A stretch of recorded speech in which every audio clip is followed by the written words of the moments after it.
Welcome back, boxing fans, to another great show with Sean on Boxing. Tonight we're watching Riyadh season live.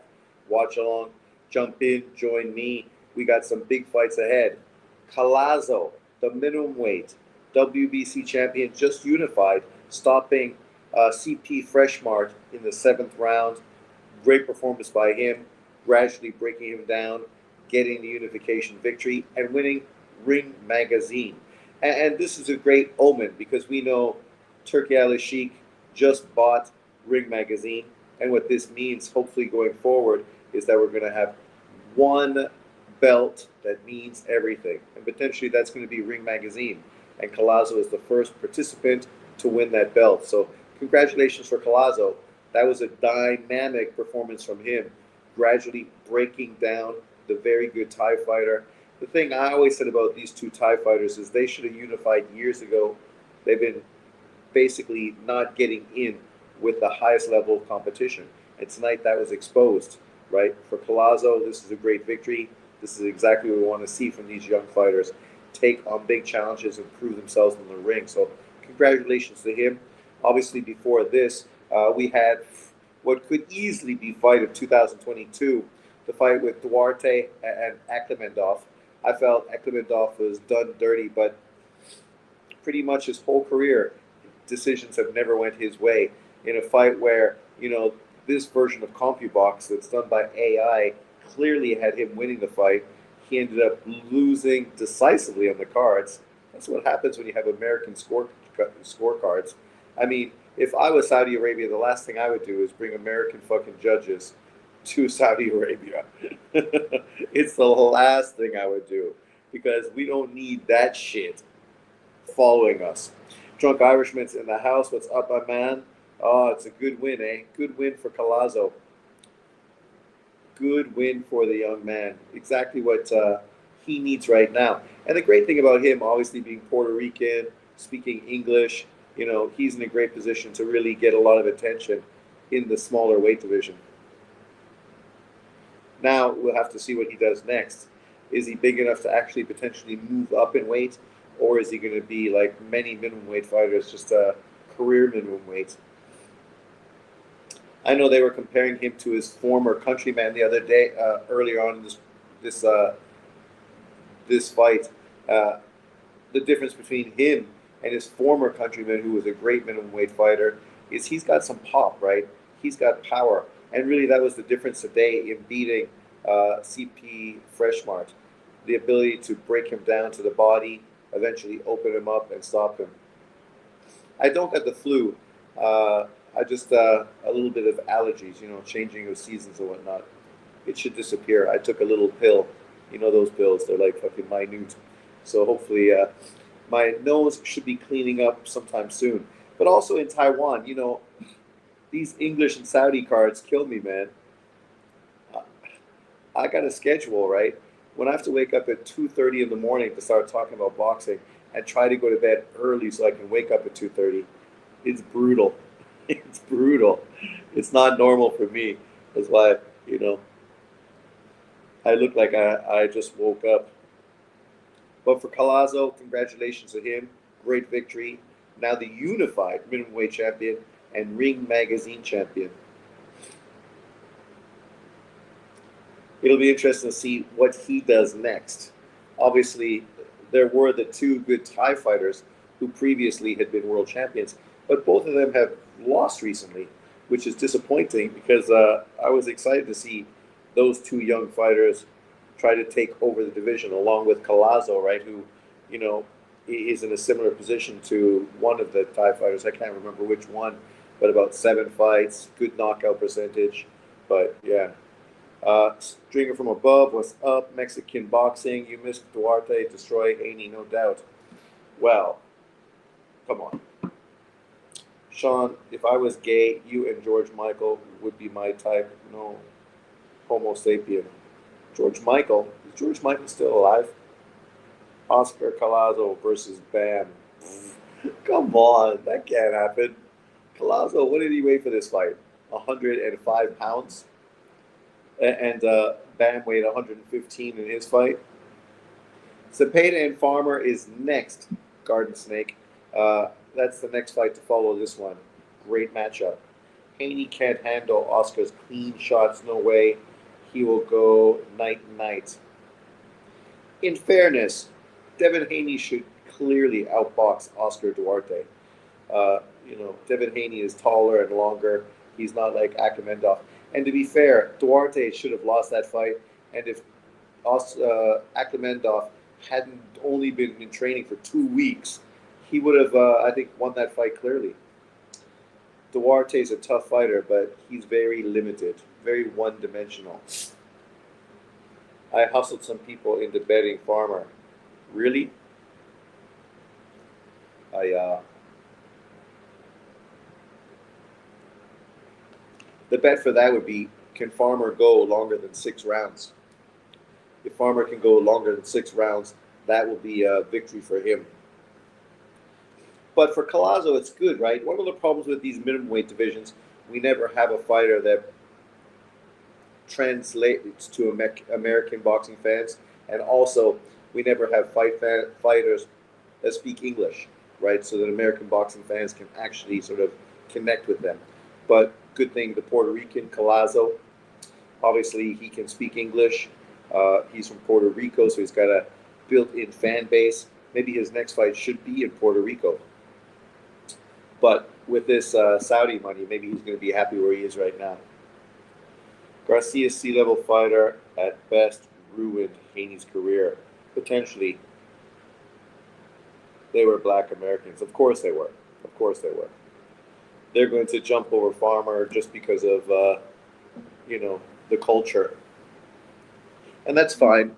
You can bet based on culture, but that's why you're going to be broke. Fucking Oscar. What a cheesy motherfucker with that fucking mariachi fucking outfit. I'm surprised my man Cotto's not in the ring. See, Cotto, he's a promoter, but he's like just going to sit back, let everyone else do it. Oscar's dressed like a mariachi because it's Latino night. Didn't Tank duck Farmer years ago? He did duck him, but I wouldn't say he ducked him because he was scared. He ducked him because he was a PBC Island fighter, right? And obviously to fight Farmer, he would have had to go over to Matchroom. So even though he's getting paid, I think, what were they offering him? $6 or $7 million to take that fight. Of course, Al Hammond wouldn't let him do that.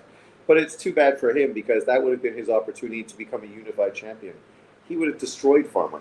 I mean, I don't think there's anyone that felt like Tank Davis wouldn't have knocked fucking Tevin Farmer out, right? I felt he would, right? He would have unified, knocked out Farmer, done what people criticize him today for not doing, which is unified titles. But so far, we got that first fight, a draw. Apparently, it was a good fight. I didn't see that one. It was a little too early, and I didn't know who those guys were. Then Duarte, Akhmedov, a unanimous decision, but a bit of a robbery, to be fair. And then Collazo destroying, knockout CP Freshmart, sending him back to fucking Thailand. Zepeda Farmer today, yes it is. Crazy Shiraz ducking Janibek. Who Tank hasn't ducked? Zepeda going to destroy Farmer. Destroy him. I think Gabe Rosado is pretty good as a color commentator. Did Caballero duck Bacoli? So now we are getting Zhang versus Bacoli, which is a better fight. Wow, I didn't. Yeah, apparently that's what happened. Apparently there was a purse bid or something to make that fight. And for some reason, Caballero decided not to go after that fight, which is disappointing because it would have been a good fight. But to be fair,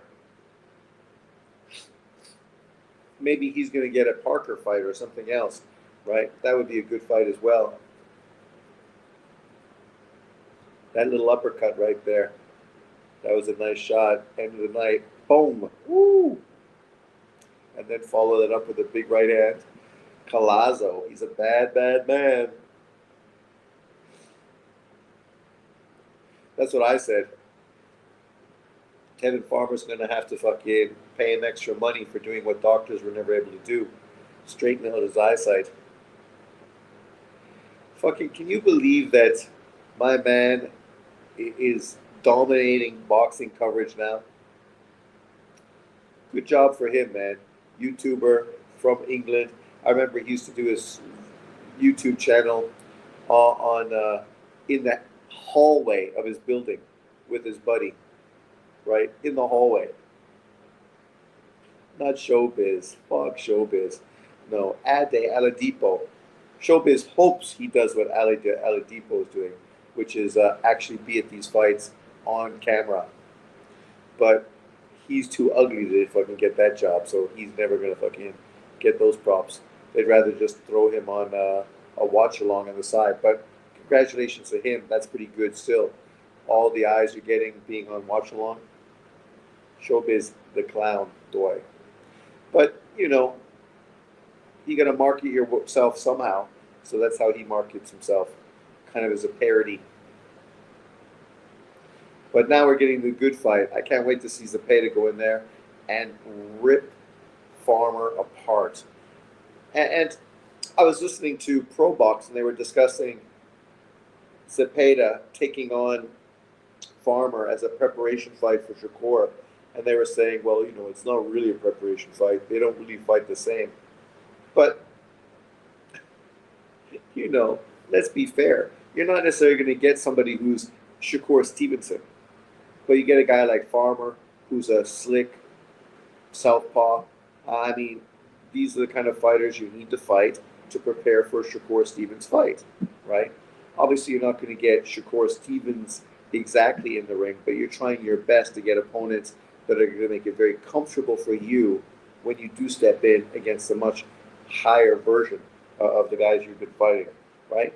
And you fought the last guy he fought, who was a slick southpaw, taller and longer, not much of a power puncher. Now you fight Farmer, who's a little faster, also not a power puncher. And then you get in there with Shakur, and you're going to really be at your best. And that's all you can hope for. And see if your pressure can really be enough to upset the apple cart. Yeah, they wouldn't give Showbiz that job. He's a child. Shakur is waiting, supposedly. Showbiz putting women with men on some pound-for-pound list is woke shit. Yeah, I fucking... Women got their fucking fights. They got their pound-for-pound list. You don't mix them. Because there's no reason a woman should be on a pound-for-pound list with men. Because she couldn't fucking beat anyone on the list. She couldn't beat anyone fucking that potentially could be on the list. So why are you even putting her in there? But what he's trying to do is trying to build his market, right? Having women and men watch his channel. So, you can't hate the work, but fuck, come on, man. Just put more effort into women's boxing and do your own pound-for-pound list like Ring IQ, right?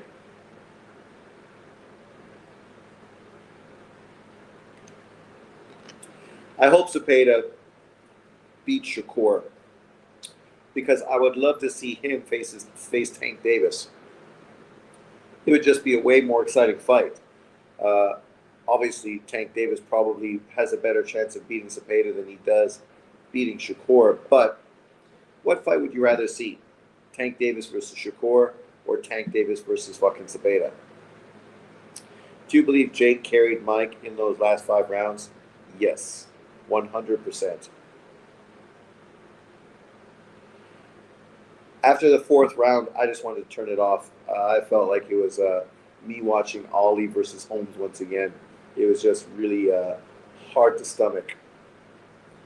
But I take my hat off. At least Jake Paul didn't try to embarrass Tyson, which is good. Because if he did that today, he would be fucking under huge fire and scrutiny. Now they say you carried Mike Tyson. That's not the worst thing people could say, right? Tank versus Zepeda. Zepeda would push the fight. Shakur wouldn't. Exactly. It's sad. I wanted to see Loma in one corner and Tank in another. Years wasted to make it. I still think that fight can be made in 2025. I think the reason Loma walked away from the card is because Tank Davis priced himself out, right? Because after all that negotiation, Lomachenko didn't go to the U.S. to not sign the contract. Literally, he went to sign the contract. I'm done with Stank. Media and YouTubers give him so much credit for fighting bums. That's true. Pro Box is the perfect example. Zepeda Tank would be a great fight, but I think Tank probably catches him at some point. Zepeda style gives a lot of openings. Welcome back. Yeah, that's true, for sure. But at the same time, that constant pressure, if Zepeda could actually move Tank back, he could be a more effective version of what Cruz did with Tank Davis, right? I mean, Cruz obviously took some punches, but Cruz is not as good as Zepeda, right? I mean, I think Zepeda would beat Cruz decisively.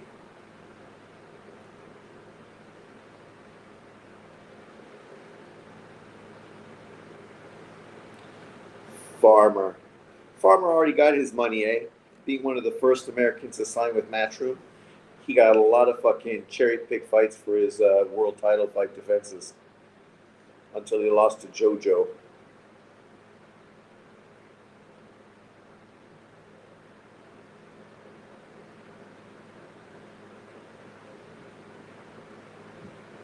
But these next two fights are going to be fucking great. Zepeda Farmer, obviously, I think that's pretty clear and obvious. What did I predict for that fight? My predictions. I'm so upset that Duarte fucking won. I had Akhmedov winning that fight on my prediction league, and I thought I had it. And then fucking those terrible cards came back. And I was like, man, American boxing judges. I used a free live stream. It worked better than my app. Oh, to watch Netflix. I can't believe Netflix wasn't more prepared. Well, to be fair, that was huge. I had girls that I went to public school with on Facebook talking about watching the fight. Right? Like literally everybody tuned in because it was Tyson. But where am I? Okay, so yesterday I said Barrios was going to win. Serrano was going to win. Oh, I was so close to Serrano winning by split decision. Bad Day winning, Green winning, Carrington winning. Today I have Zurdo by split decision. I had my man Calazo winning by ninth round stoppage, but it wasn't a ninth round. Barboza by split decision. Zepeda by sixth round. And I had Akhmedov winning by ninth round TKO. 120 million viewership, insane numbers. Insane, right? That's what I was saying, right, on my channel.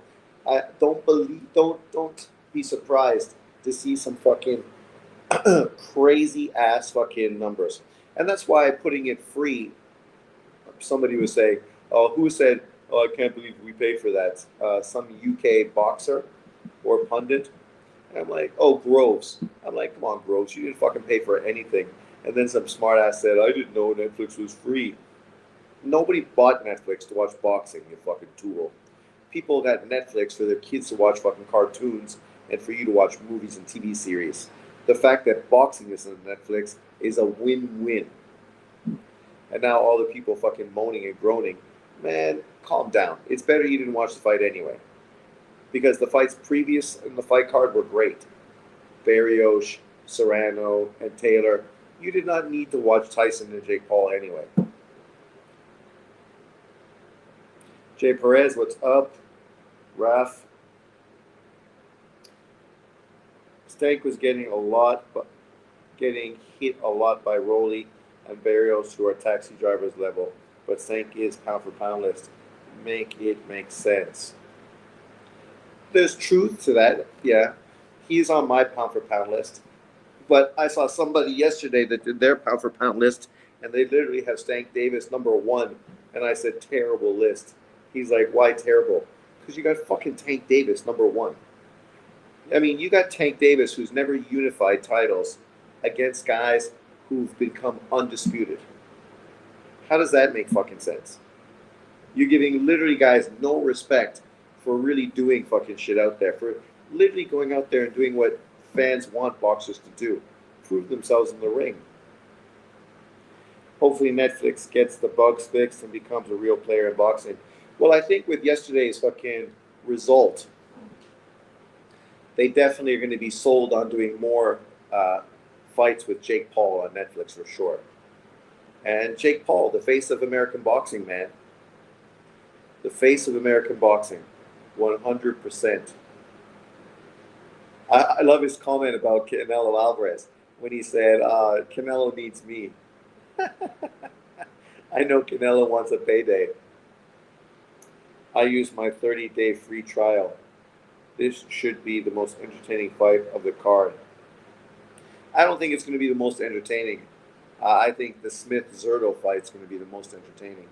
That fight, well, even Ramirez and fucking what's-his-face, all three of these fights are going to be entertaining. The one thing about this fight, this is probably the biggest mismatch, because I do think fucking Farmer is going to get slept. Whereas Zurdo and Smith, I could easily see Smith win that fight.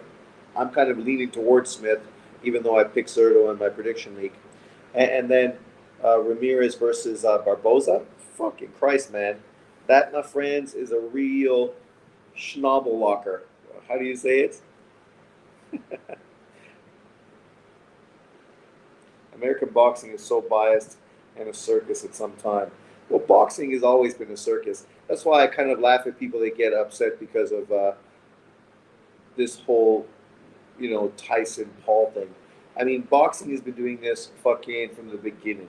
It's always been a circus act. Literally, it started as a fucking circus act. That's what boxing was. So the fact that at this day and age it's still a circus act, why a surprise? That's what casual fans like. I mean, they're not selling Jake Paul versus Mike Tyson to you and me. They're selling it to fucking casual sports fans. That's why 120 million people watched it on fucking Netflix.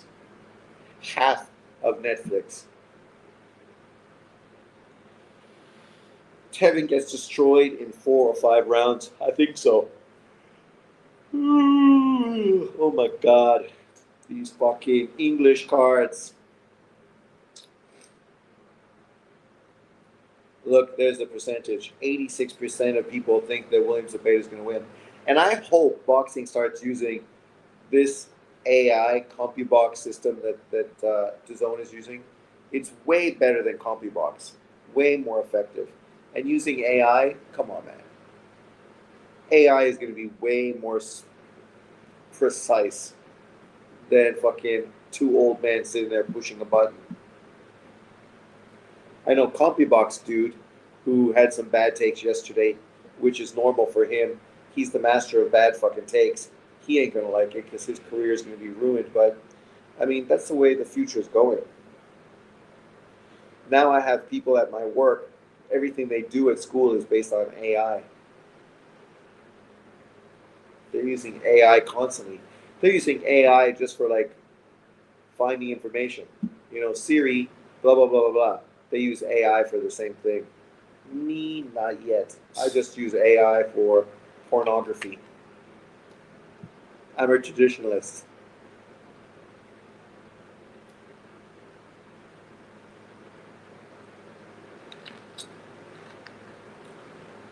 I use AI quite a bit in my job.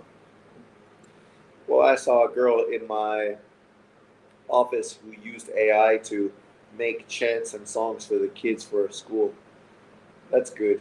If she can do that regularly, it's going to make my job easier in the future. Because the last thing I need to do is come up with fucking songs and chants. I'm not creative like that. I'm not a musician. Man, come on, Saudi Arabia. For some reason, I'm just having problems signing into DAZN. That's why I keep having to doing it on these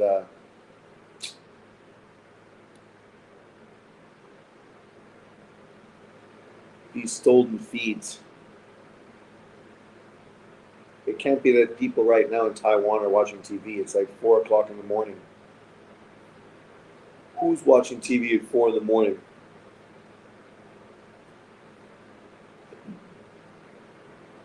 Nobody.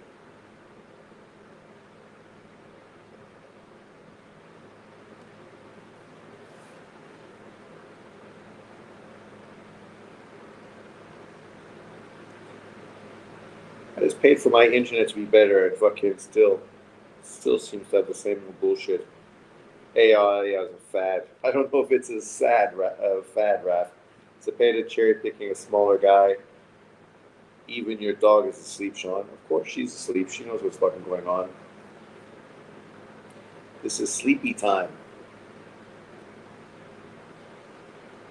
If Zurdo wins, does he belong on the pound for pound list? No, not yet.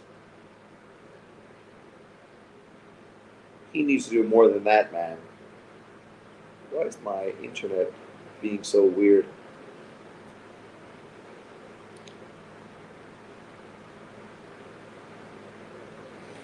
Come on, who are you going to put him on the list above?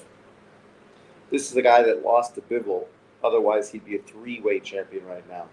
And he decisively got destroyed by Bivol. Doesn't have a really great win.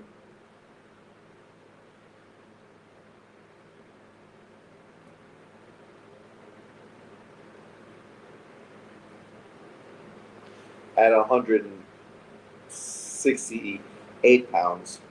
And who did he beat? I mean, if he wins this fight, he's still not considered the best fighter at the weight division. That obviously would be considered by my man, Opataya, right? So if that's the case,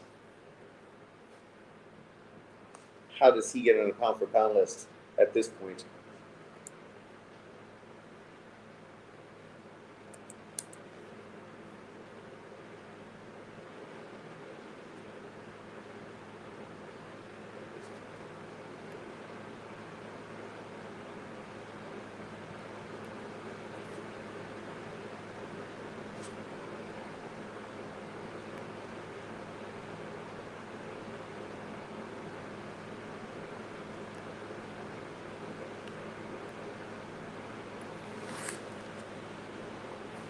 Man.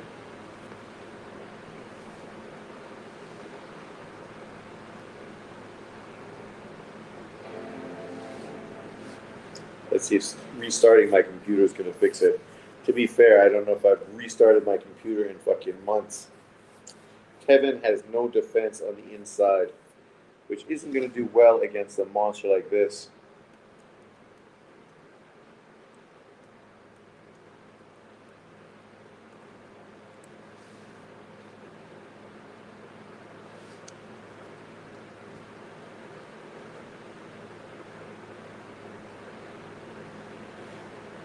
I'm not even sure that Zurdo wins today, to be fair, in all honesty.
Yeah, this buzzsaw work rate, I think, you know, Kevin's just not going to be able to hold up under it for too many rounds.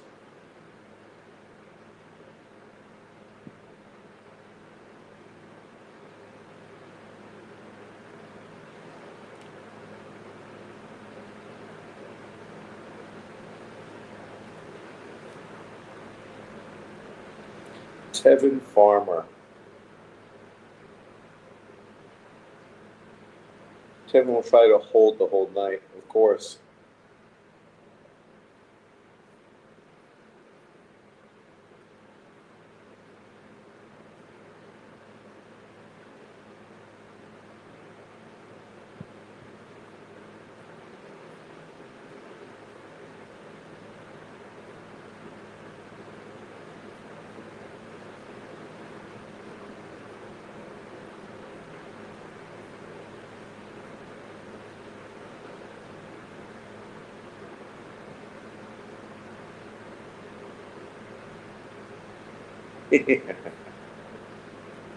He was, definitely.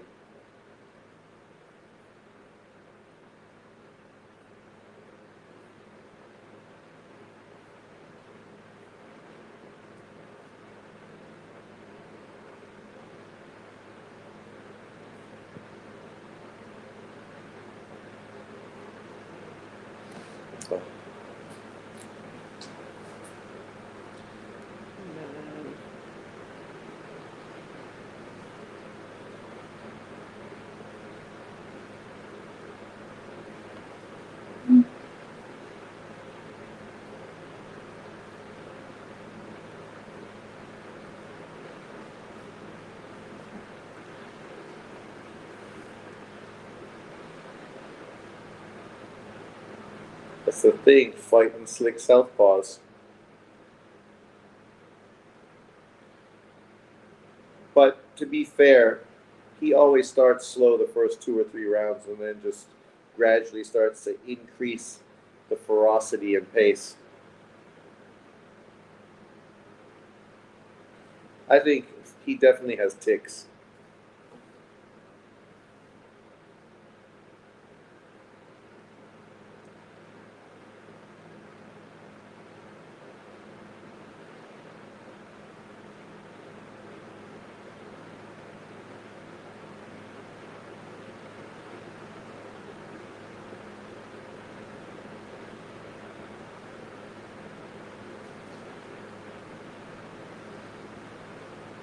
Keep hitting that body, Zepeda.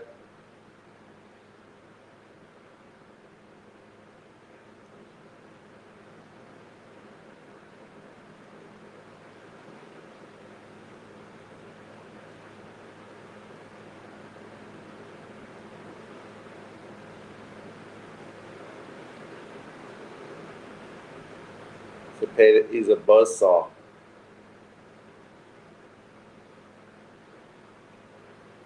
What's up, Tavern?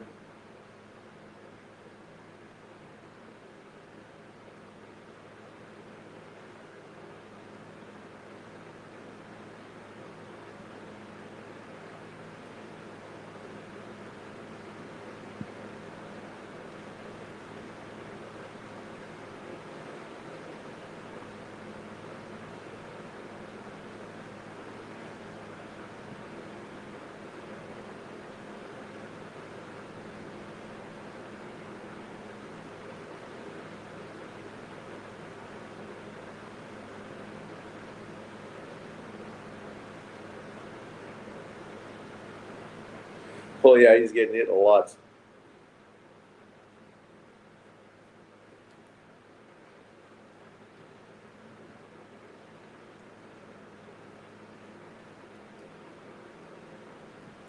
But Sergio Mora loves him a boxer. So he's always going to be biased towards boxers. And so far, these guys have been biased towards the American sort of fighter.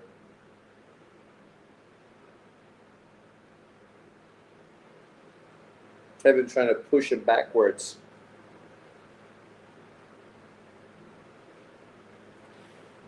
I think after round 2, the fucking just shows you this fight ain't going to last that long. Like I said, I would be super surprised if Tevin lasts 6 rounds. You gotta like fucking CBS. He's a cool, down to earth kid, man. You know, straight shooter, straight talker. I hope he wins, even though I have nothing against Zurdo. Zurdo also sounds like he's a good guy.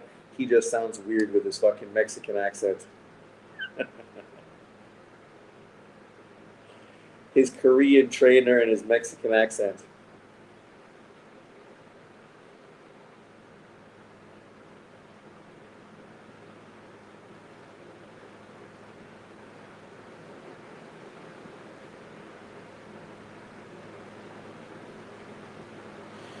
Round 3.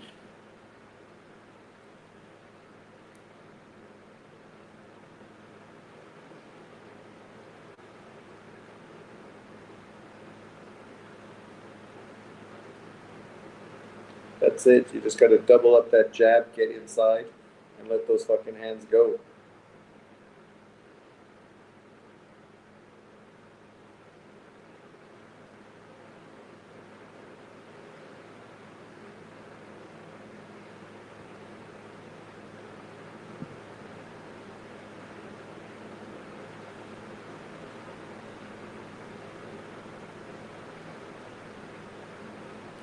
Well, that's me, drunk Irishman. I've picked against Smith every fucking time, and every time I've been wrong. What's up? Zepeda, he's picking up the pace. I like the little shoulder knockoff push. You know, don't extend yourself. You just bump him off, make range, keep throwing. Devin's eating that jab all fucking day. Malik will have Zurdo ready. Malik is garbage. Who's fucking Malik ever had ready? I think Zurdo is just better than Smith, and it will show. Yeah, the problem is Zurdo is not a natural cruiserweight. Smith is. He's just going to do what Zepeda's doing now, right? Just bring it.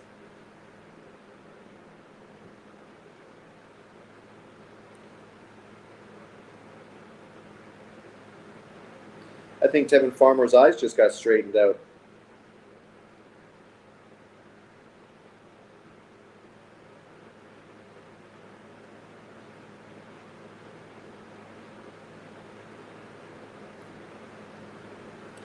Collazo looked good, and I like the uppercut to finish it off.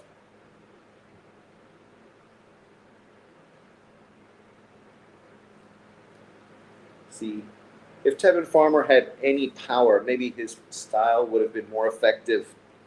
The problem is he's got no power. He doesn't use his feet that much, so he's still in range, and he's getting hit a fucking ton.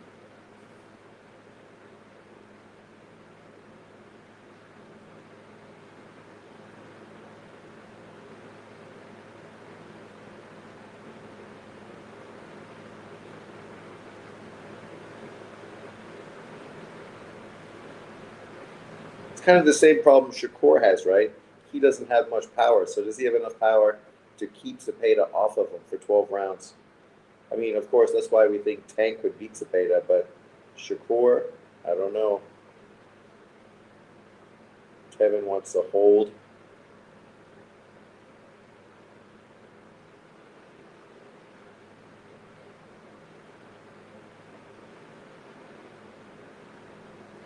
Round 3's in the books.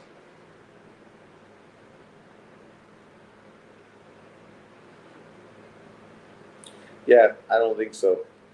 Like I said, I would be surprised if he lasted 6 rounds.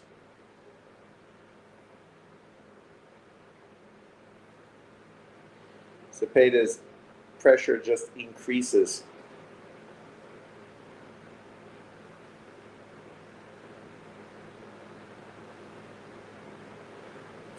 Tevin Farmer was talking a lot of shit, too, going into this fight.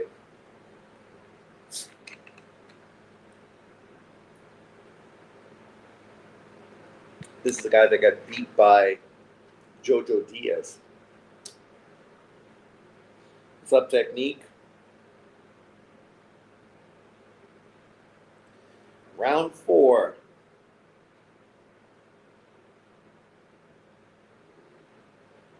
That body work.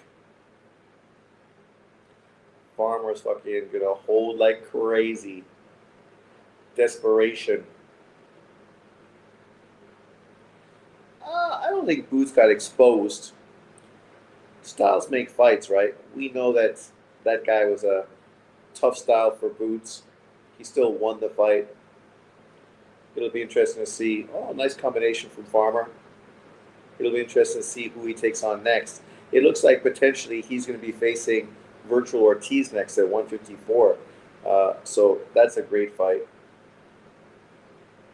Maybe getting exposed was exactly what he needed to get the big money fights.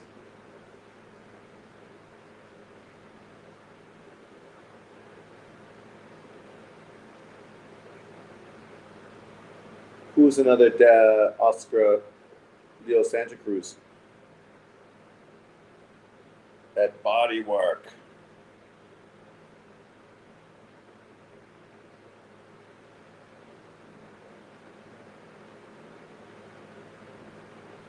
They gave Farmer the second round.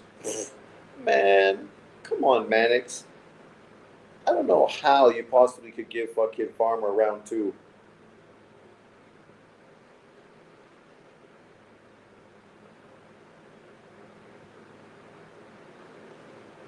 Holy crap. Oh my god, there you go. Dropped by fucking light punching Tevin Farmer.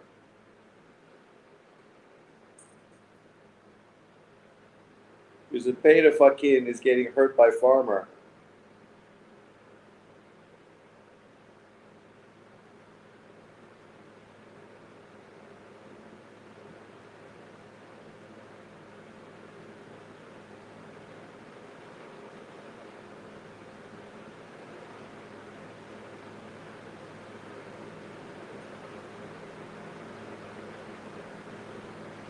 You had that round clearly. Well, the thing is, what we question about Shakur is how's he going to deal with a volume puncher, being a counter puncher, right? But if Zepeda is not able to take shots and can get dropped by a fucking light punching Tevin Farmer,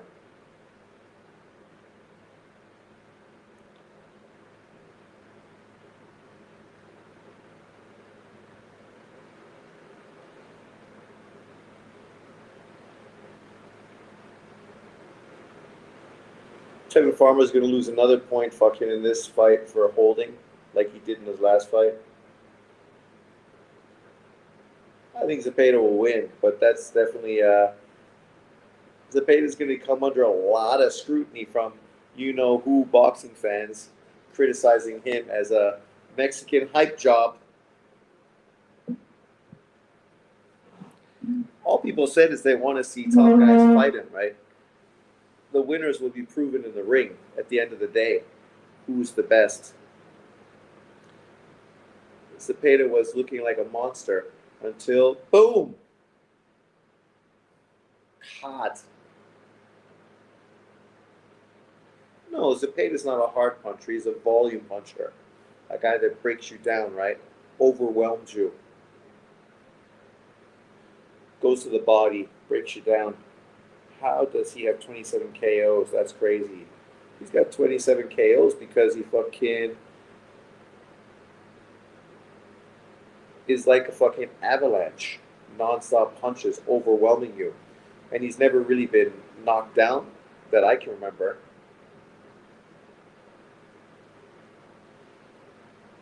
If he loses a Farmer, whew, that would be super shocking, especially the way the fight was turning. Now Farmer's becoming confident and Zepeda not so much. Because if Zepeda's going to sit back and peck and poke, he's going to potentially lose the fight. He's got to get in there and fucking let his hands go.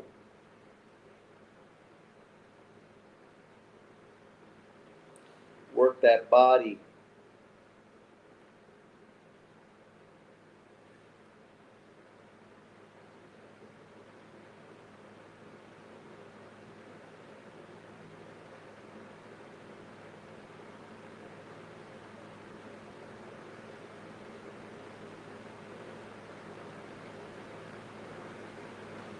Well, yeah. But when you're an aggressive, come forward fighter, you're always going to get hit.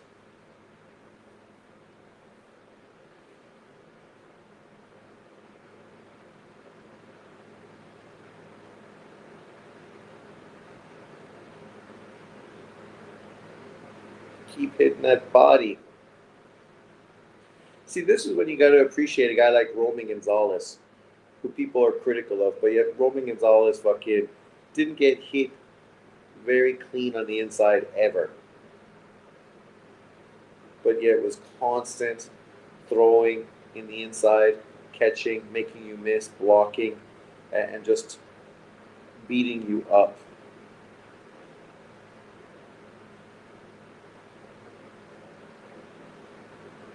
I still got one round for my prediction to fucking come true.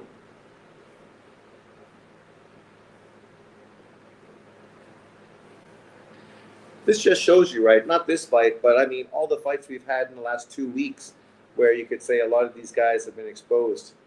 right? People said Boots was exposed recently, obviously with his less than stellar performance. Abdullah Mason getting dropped several times in his fight. There you go. Zepeda's picking it up, overwhelming him, beating up that body. Devin don't like it.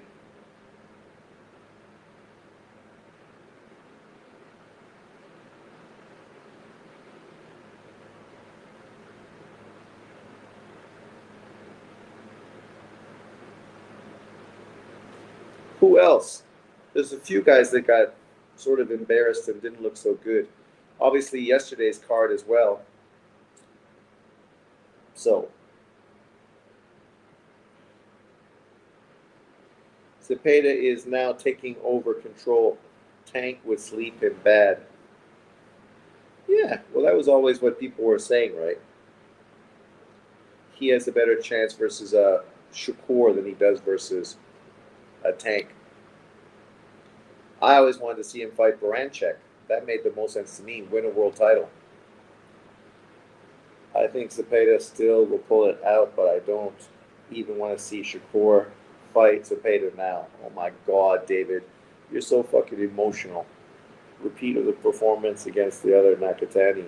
Shakur's power is underrated. So you don't want to see Shakur fight a top-rated 135-pound fighter. You're comparing Nakatani to Zepeda.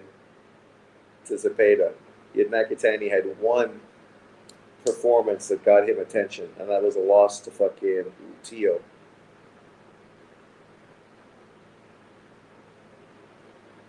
Round 6. Can Zepeda do what I said he was going to do? Stop fucking Farmer.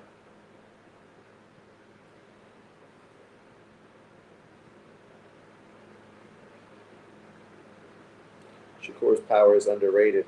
The problem is we've seen Shakur against power punchers and how he fucking goes into defense mode and really fights ugly. We saw it against Nakatila, who he looked terrible against. We saw it with De Los Santos, who he looked terrible against. So that was the difference.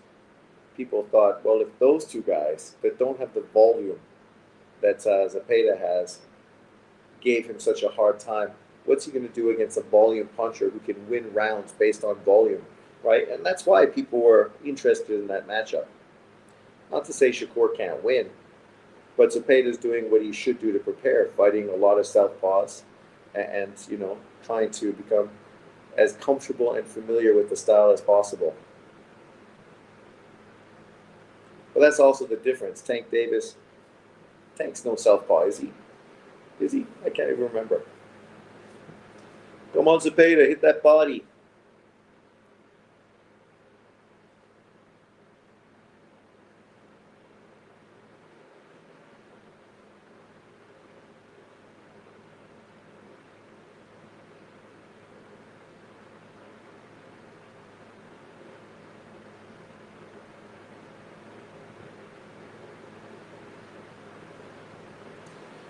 Well, it's easy to say that, but that would be a great matchup for sure. Martin versus Zepeda, right? And people think Martin's a great fighter. The only problem people had with Martin is he a pay-per-view opponent? He's a guy that never even beat a top 10 caliber 135-pound fighter.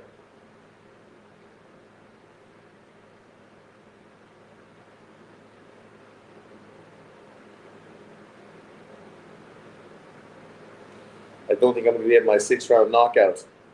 Still got 30 seconds. You can do it.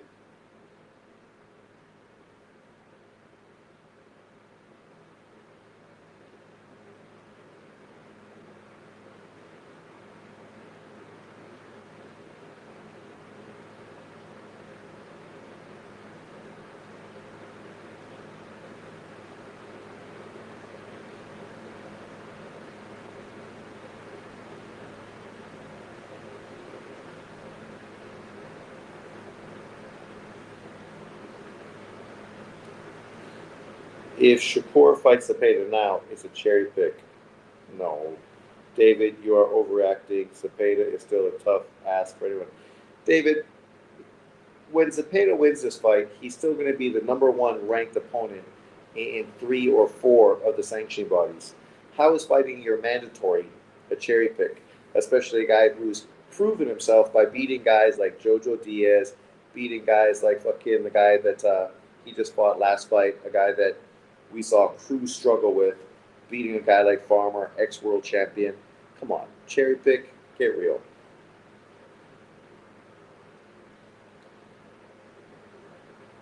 Farmer been landing the counter left all night. Yup.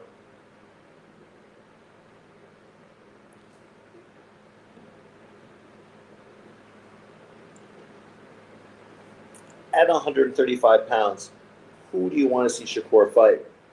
Loma, Tank, Frank Martin, Zepeda. That's about it. Those are really the 4 fights potentially that, are good fights for Shakur Stevenson.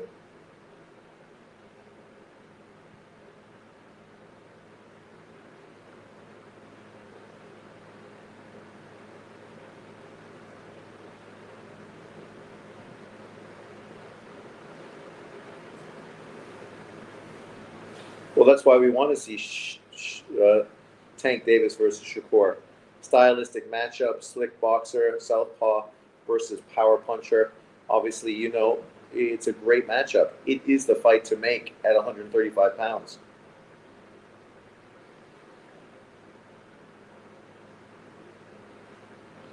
The high impact punches landed.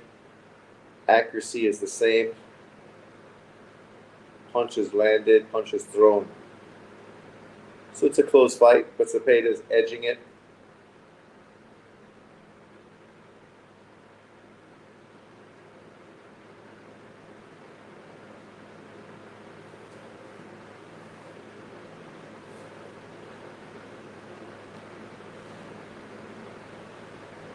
They still think Farmer's up. They give Farmer too much credit.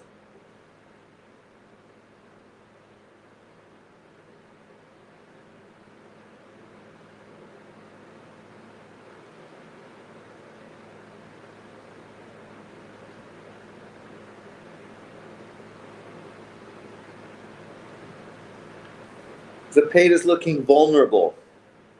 He's getting caught clean too much. And he got dropped.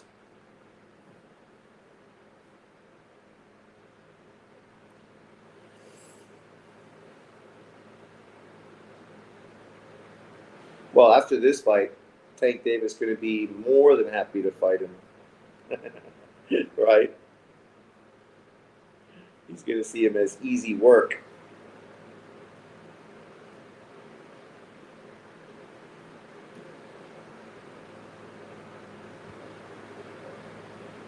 Even though we saw Isaac Cruz and Zepeda in with a common opponent, Cruz struggled with that opponent. Zepeda destroyed that opponent. So, that's the problem with this. Styles mean something, right?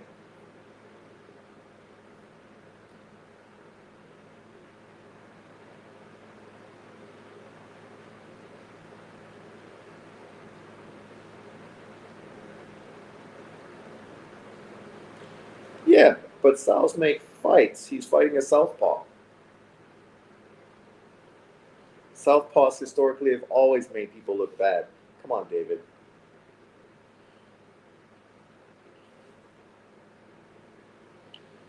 You're such a Nunez fan, but Sugar Nunez defensively is probably fucking worse than Zepeda. Look at you. Yes, Cruz fucking destroys it defensively, guys. Come on. We literally saw Cruz fight Cabrera and fucking look like trash in that fight, get exposed. And we saw what Zepeda did to him, fucking destroyed him. Styles make fights, man. As a boxing fan, you need to be a little more open to that and not so overly critical. You got to give Farmer credit. He's fighting good.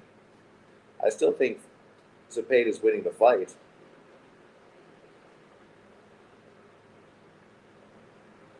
But Obviously, Farmer's performance shines some light on Zepeda. I mean, if Zepeda didn't get dropped, it wouldn't be that much light, because then you would think, okay, he's a tough Mexican guy that gets hit. That's not unusual.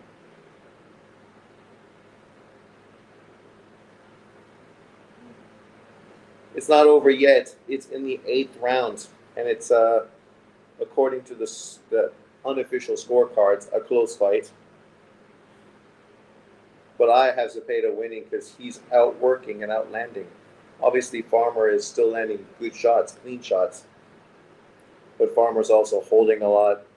Zepeda is the one that's outworking, which is obviously what Zepeda does.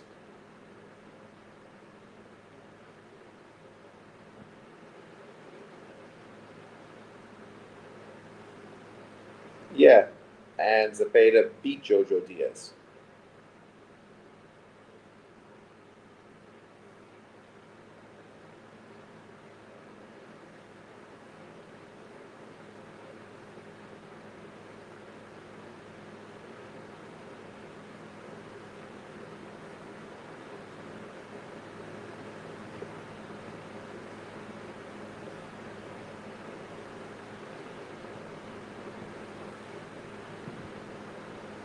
To be fair, Farmer came with a good game plan, right?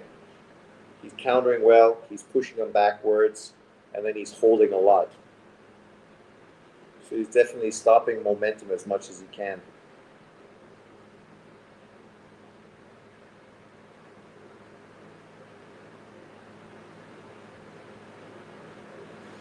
If Oscar Duarte got the decision in the other fight against Akhmedov, then Zepeda definitely should get the decision here.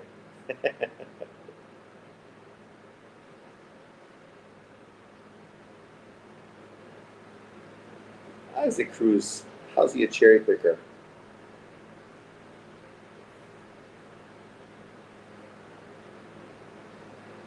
Sure, trying to get a rematch with Tank Davis. Why wouldn't he? He's going to make way more money in a rematch with Tank Davis than he would fighting anyone else. So of course you're going to do what you have to do to try to get that rematch.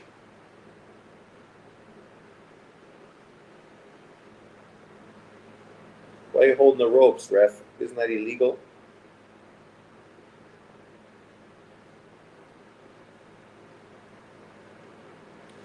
Great performance from Farmer. Really thought he was going to get destroyed. Yep.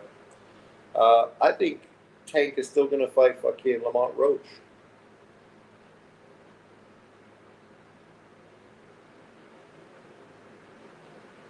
Well, that's the thing. That's why he's fighting tough picks in southpaw fights, right? Because he's trying to get as familiar fighting southpaws as possible before facing a killer in Shakur Stevenson. And if he loses to Shakur, that's no disrespect. Shakur is a pound for pound fighter. Nobody says that Zepeda is a pound for pound fighter. Only John Boxing tries to compare Tank Davis to Zepeda. Oh, why does Tank Davis get criticized, yet nobody criticizes Zepeda? Because no one says fucking Zepeda is pound for pound. Nobody says Zepeda is fucking the face of American boxing. Nobody's fucking blowing accolades up fucking Zepeda's ass like they do Tank Davis.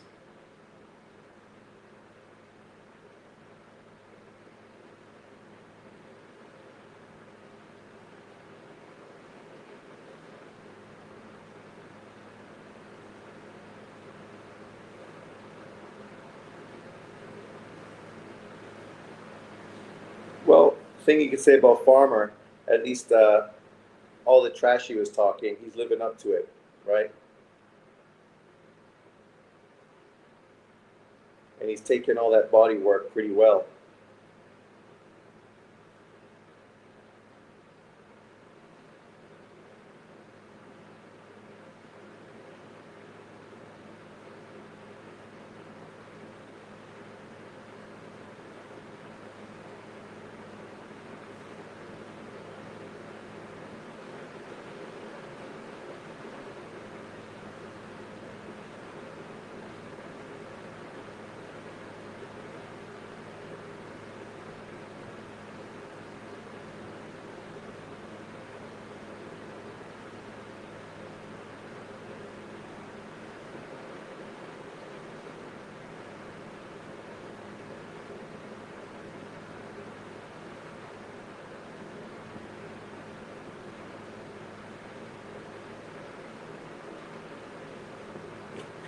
12 punch combination from Zepeda.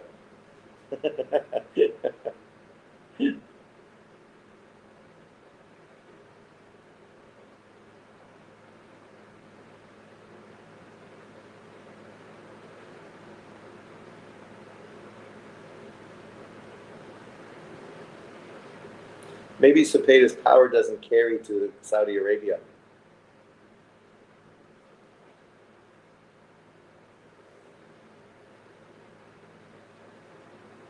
Because Tevin Farmer is holding up far better than I expected that he would. Zepeda will need to rematch this fight a couple of times. He is way too vulnerable to the left. Well, sure. That's why I think his last two opponents have been southpaws. Wasn't Cabrera a southpaw? Am I mistaken?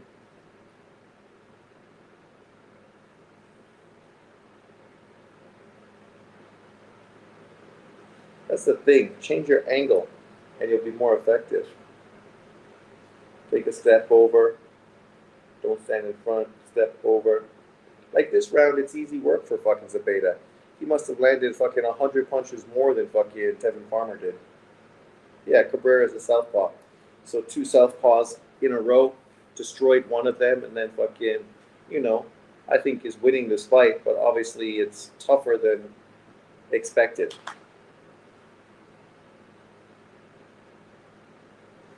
Look at you, David. See, so why are fucking boxing fans mental like you? And who was I arguing with fucking as well?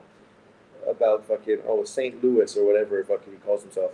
Like, he's just like so fucking adamant that Keyshawn Davis needs to fight fucking Cruz. Why does he need to fight Cruz at this point? He's in line for a world title fight. Why does he need to fight a guy, Andy Cruz, with 4 professional fights? Right? And of course, Tank Davis fans all pushing fucking Andy Cruz, deflecting. And now you're the same. Like, look at the stupid comments you make. So, he's not fighting De Los Santos, fucking Frank Martin, Gary Antoine Russell, or fucking Lucas Matias. You're going through fucking 135 and 140, picking and choosing fucking hard puncher fighters, yet the fight he wanted was a Tank Davis fight. A guy who's better than all fucking 4 guys you fucking listed. So he shouldn't fight Tank Davis, a pound-for-pound fighter. He should fight guys that aren't as good as Tank Davis.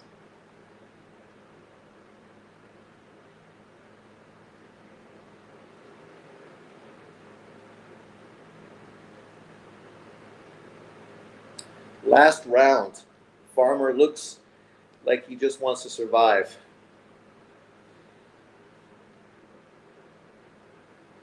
The good thing that Zepeda does, he cuts off the ring well, which is something that's kind of a lost art in modern boxing.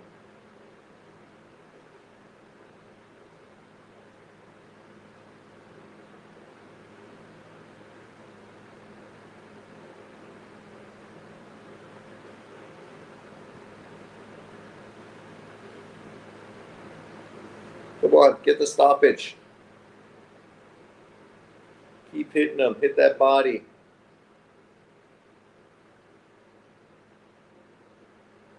Has anybody stopped Farmer? I can't remember.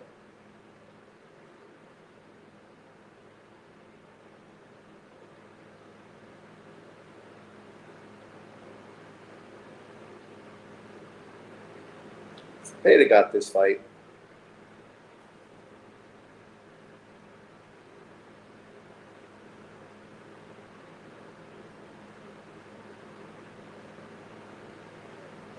Well, he's throwing that left. You gotta fucking make him miss and counter.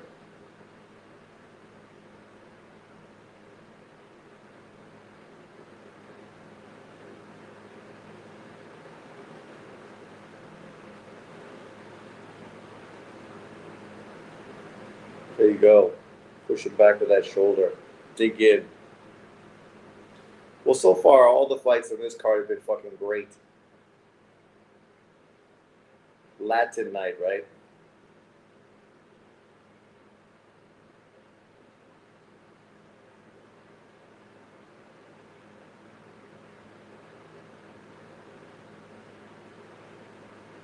Come on, Zepeda. Drop him.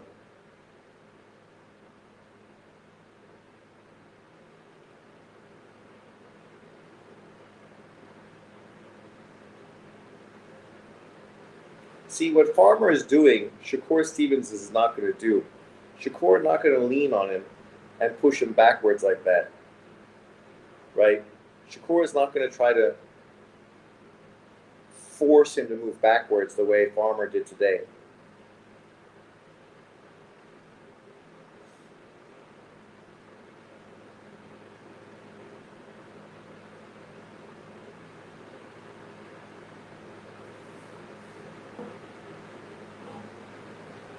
It was a good performance by Tevin, the old wily veteran. But it wasn't enough to win.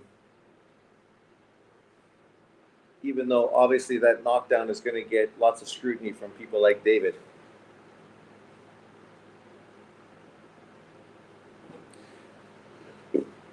Okay, Gary Antoine Russell got beat by fucking who? Do you even remember the person's name? And fucking Supreme Matisse lost to fucking a guy that you also don't even know. I mean, come on, man. David, you're talking about a pound for pound fighter, two guys that have never fucking ever sniffed the pound for pound list. And then you're asking me the question, how do you know Tank Davis is better than those fighters? Do you ever fucking read your own comments? Because if you did, you'd fucking delete them.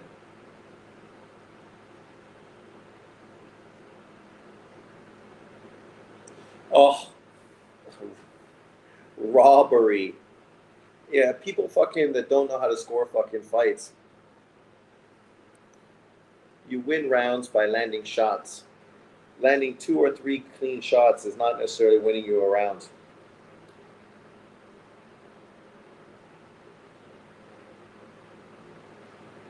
No. The problem is you're being fucking delusional. Isaac Cruz is chasing a rematch with Tank Davis, an in-house PBC fight that's going to pay him millions of dollars, and you want him to fight fucking every fucking buddy available, and then you're hypercritical because he's not fighting the guys you want him to fight. Because yes, he should totally do fucking what David wants to do. If everyone did what David wanted to do, boxing would be so much fucking better.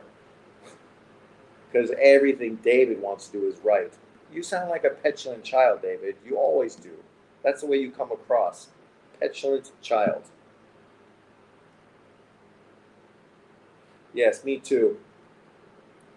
Zepeda versus Keyshawn. That's a great fight. But we know that Zepeda is chasing that Shakur fight. Keyshawn is going to probably fight Baranchek for the WBO title, which I still don't understand why Oscar De La Hoya didn't push Zepeda to get that, because he was the mandatory for the WBO.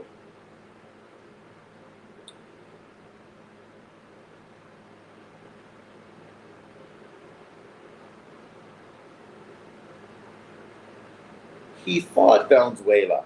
How are you going to criticize the guy for somebody that he actually did fight and wanted the rematch? And it looks like Valenzuela is the one that's ducking the rematch. Are you going to shit on Ryo for ducking fucking the rematch with Cruz?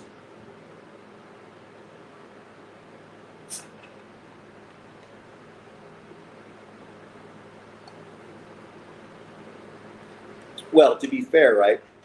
If you're going to throw Zepeda into a fight, who do you think he'd be more likely to beat? Baranchek or fucking Shakur? Right? Obviously Baranchek, and then you win a title. And now when you get into a fight, potentially against Cruz or somebody else, now at least you're going to make more money. I think split decision was too close.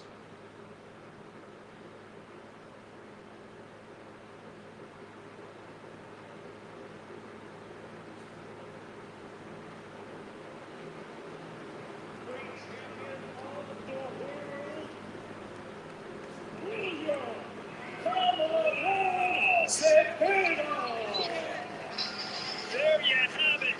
William Zepeda by the slimmest of margins, Sergio. Split decision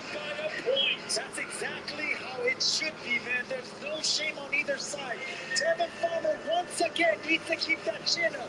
And then there's his girlfriend, his better half right there, keeping that chin up like he did with his Murodaya fight. Because there's nothing to be ashamed of if you're two-time.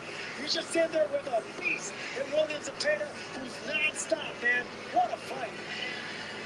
And a sigh of relief from the entire Golden Boy team. Look at Oscar De La Hoya. Wow. The Tevin Farmer, give the man his flowers and his due. Incredible performance. Why you ask the same questions every single time, my man? Just throws too many punches and wins it. Why is Janibek being avoided? Because he doesn't sell, he doesn't attract big money, he's dangerous, but you're not going to get rich fighting him. You know, sometimes it's just... Is he avoided? Because I thought that he was in negotiations for a fight. The right man won. Zepeda won that fight. William, congratulations. That is as close as you can get to pulling off a decision win. What did you think of your performance? Felicidades en primer lugar. No se puede tener un resultado tan cerca, ¿no? ¿Qué opinaste de la pelea y también de la puntuación? No, la verdad tuvimos una pelea fuerte, sabíamos la calidad de Farmer, la dificultad, la experiencia. Creo que eso me ayuda a mí, me demuestra que hay que seguir trabajando, que perfeccionar, pero estoy muy contento conmigo, con mi equipo por el trabajo realizado. Yeah, you know, we always knew it was going to be a really tough fight, a strong fight. We know that Farmer's really experienced. He's a really good fighter. I think what he shows is that there's lots of things that I have to perfect going forward, but I'm happy with my performance tonight. What was he doing that made things so difficult? ¿Qué hacía él que te hacía las cosas tan difíciles, exactamente?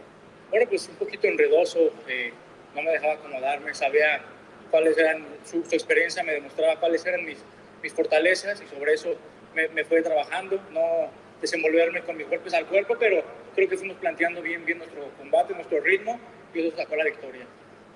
Yeah, so I think what he did is he tried to, you know, smother it, to close me down and not allow me to feel comfortable in there, you know. So we did try to get that body work in there, you know, but we're happy that with the rhythm we got to in the end that gave us the victory. You seemed to be doing pretty well right up until that fourth round when you took that left hand that knocked you down. What happened in that exchange?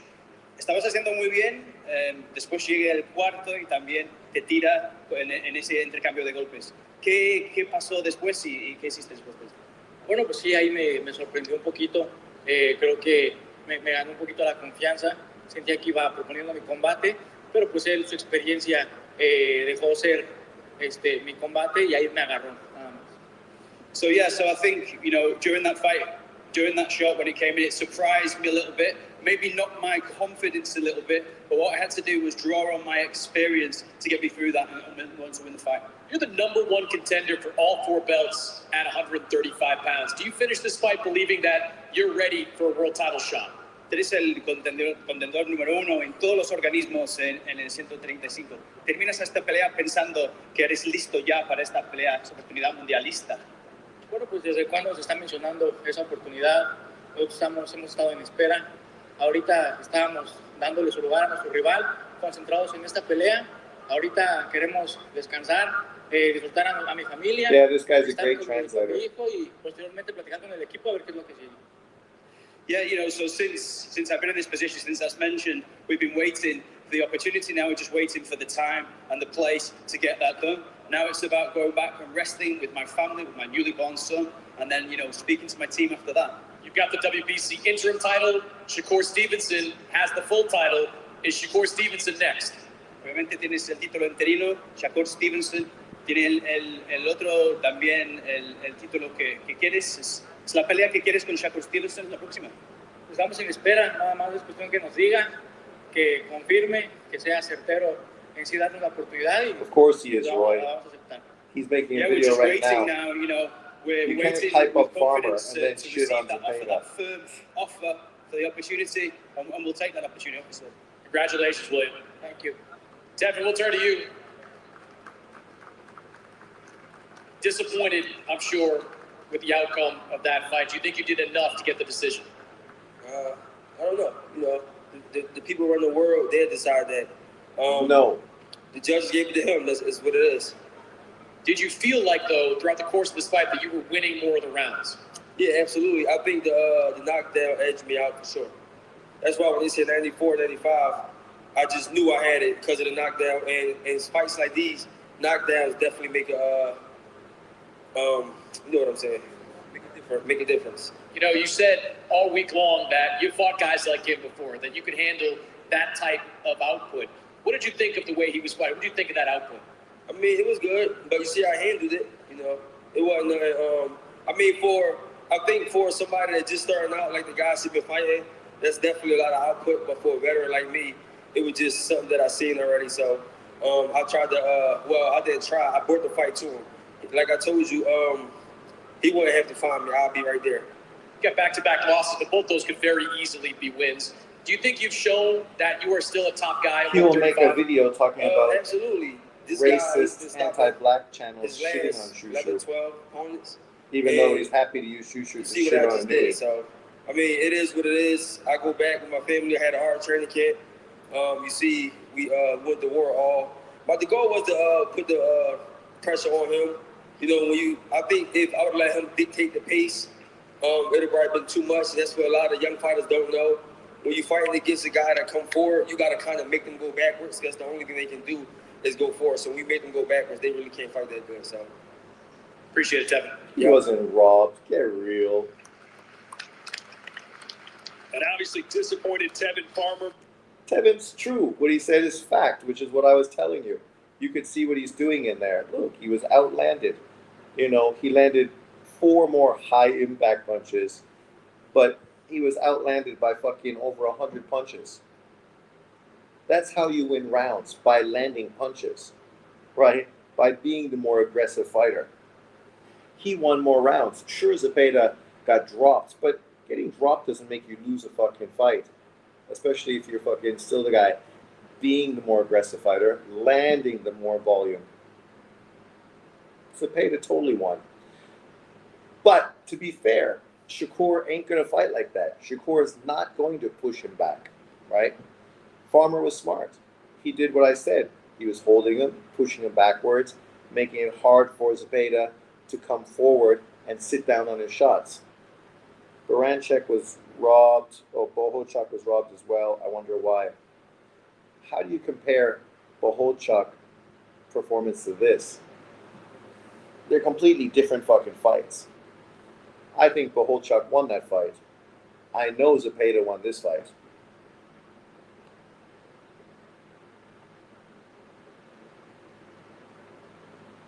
Who doesn't have Shakur a favorite over him? I don't think there's anybody in boxing world that doesn't have Shakur a favorite over fucking Zepeda.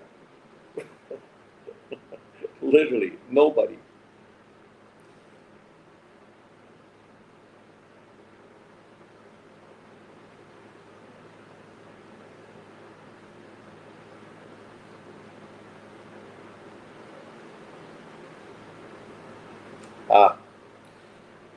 See, the thing with John is when you talk to him 1-to-1 or live on a debate, he's not a bad guy. But the problem is once you get him behind a computer, then his fucking hate fucking pours out. But obviously his mama raised him well. So when he's talking to you directly, he's very respectful and he's not a bad guy. But fucking the narratives he pushes in his channel, it's like, come on, man. What are you doing? Why are you so full of fucking hate? Right? So full of hate. Like, I'm the racist according to him, but yet I'm not fucking the hateful motherfucker that he is. You don't hear me hating on fighters like he hates on fighters. You don't hear me hating on fighters like David. Fucking David has more hate for anyone else on this whole live than anybody you ever see. But John fucking just hates Golovkin, hates Lomachenko, hates Kovalev, fucking hates Roman Gonzalez. It's like, fuck, man. They're athletes, boxers. What's this hate? Right? Just because they're not the same color as you. So they were cooked not as long as you were. All of a sudden, fucking, you hate them because of that. I don't hate anybody. Which black fighter do I hate? I don't like Floyd, but I don't hate Floyd. I don't fucking care that much about Floyd, where hate's fucking something that I even consider. Hate him, why? He didn't take my woman.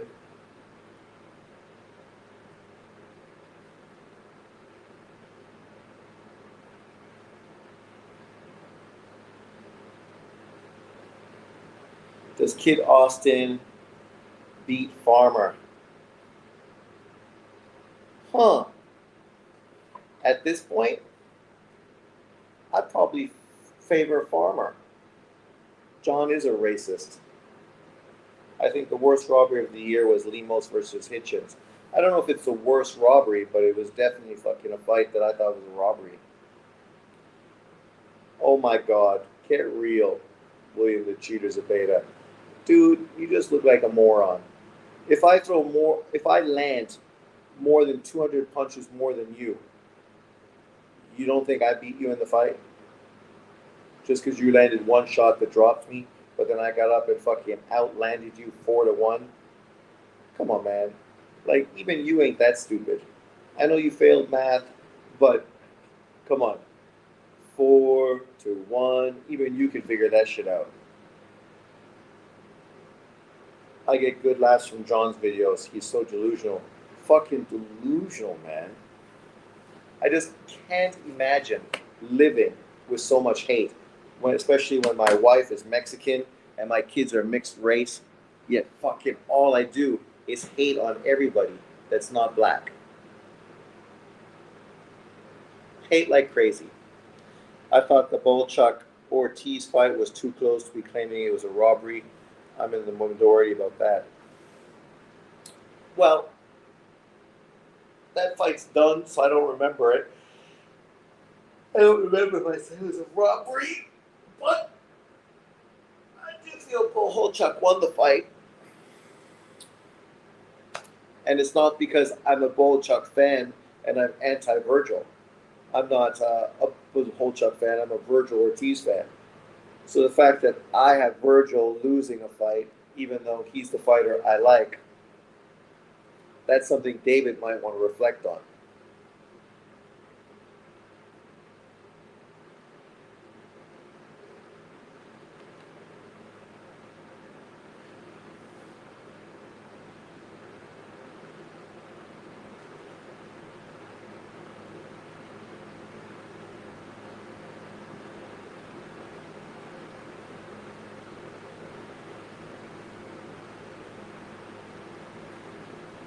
John would be perfect for The View, for sure.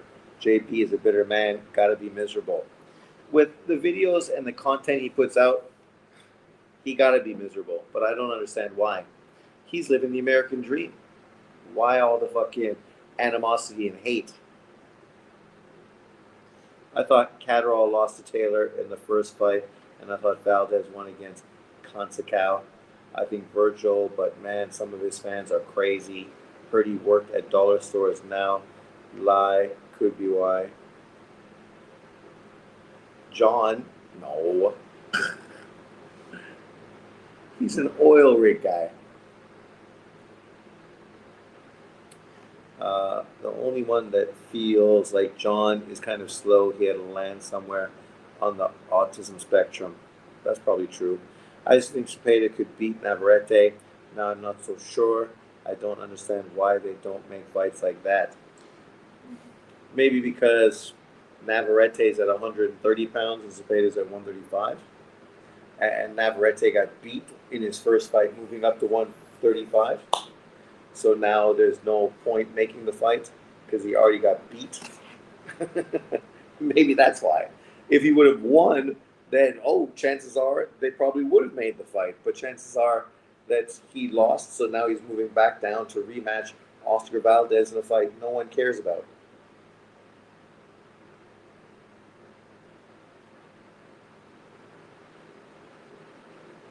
Thank you.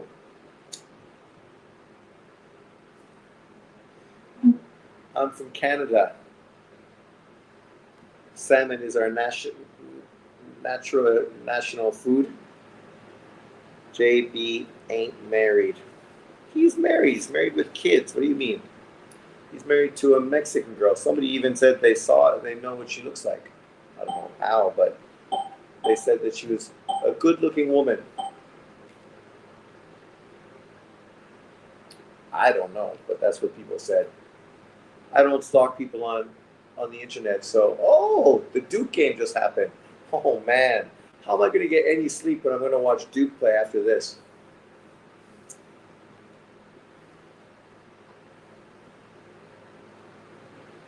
And then this fucking guy from Canada, LeBlanc, who just built this fucking giant house in fucking Indonesia. Some people just got too much money, and now he's on vacation in fucking Philippines.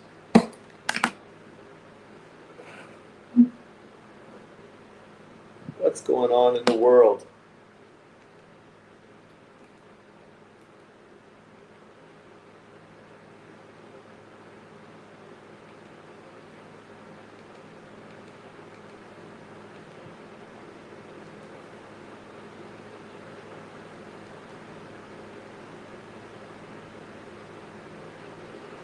Asperger's syndrome.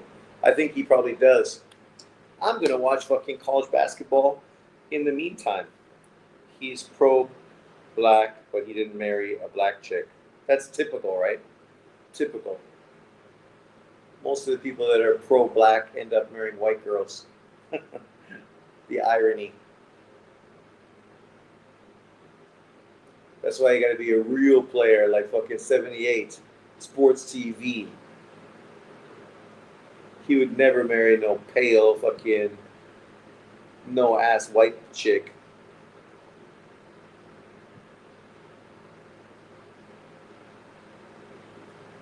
This Duke team is good. Did you guys watch Duke versus Kentucky? Great game. Go UK. I think that win's going to age really well. Man, y'all still riding the LDBC. Sheldon, you got no life, dude? Like, fuck, man. You were always a loser, but now here you are, a guy who literally dick rides the LDBC, jumping on here, bringing up the LDBC. Who talked about the LDBC? No one fucking mentioned the LDBC. No one's talking about the fucking LDBC. What are you talking about? You tripping. You tripping, buddy. You better go back there to fucking BFTB's channel. Your boyfriend. We know you love him.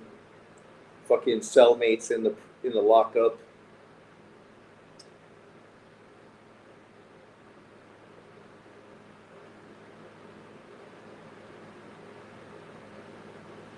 John ain't LDBC. So you say we talk about John, we're talking about LDBC? Fuck. The LDBC would not claim John Boxing to their fucking ranks. Unfortunately, because John fucking talks to me. So because of that, the LDBC would never fucking have him as one of their members. Because the LDBC is scared of me. They're afraid. That's why they send little puppy dogs like fucking Mr. Shelton over here to fucking talk shit. John Boxing is married to Sheldon. Sheldon is the bottom, too. That's the worst thing about it. Too bad y'all can't comment on BPFC. I didn't even know you had a channel, and I don't care, because literally I never tried to find it. And who wants to comment on BFTB's channel? Like, you dudes are dick riding Devin Haney. You guys lost when you dick rode fucking Deontay Wilder. You lost when you dick rode fucking Errol Spence. Now you lost when you dick rode fucking Devin Haney. It's becoming fucking very limited about who you guys can dick ride next. I don't even know who you're dick riding now. Because, you know, is there anyone left for you? Like, literally, you guys tied your fucking channels, your community to 3 fighters, got fucking humiliated, embarrassed. You guys should just shut down, pack up, and fucking move. Or rebrand. Rebranding might be something you guys can try. Maybe you can be like Mexican-only channels or something. Because supporting Black American PBC fighters has been an utter fucking failure for you. The PBC that no longer fucking exists. Holy fuck. Like, I mean, you guys can't be much more wrong than you are. Like, it's embarrassing, humiliating that you're coming to my channel and bringing up BFTB who's a bigger channel. God only knows why, because that dude don't talk boxing. None of you guys talk boxing.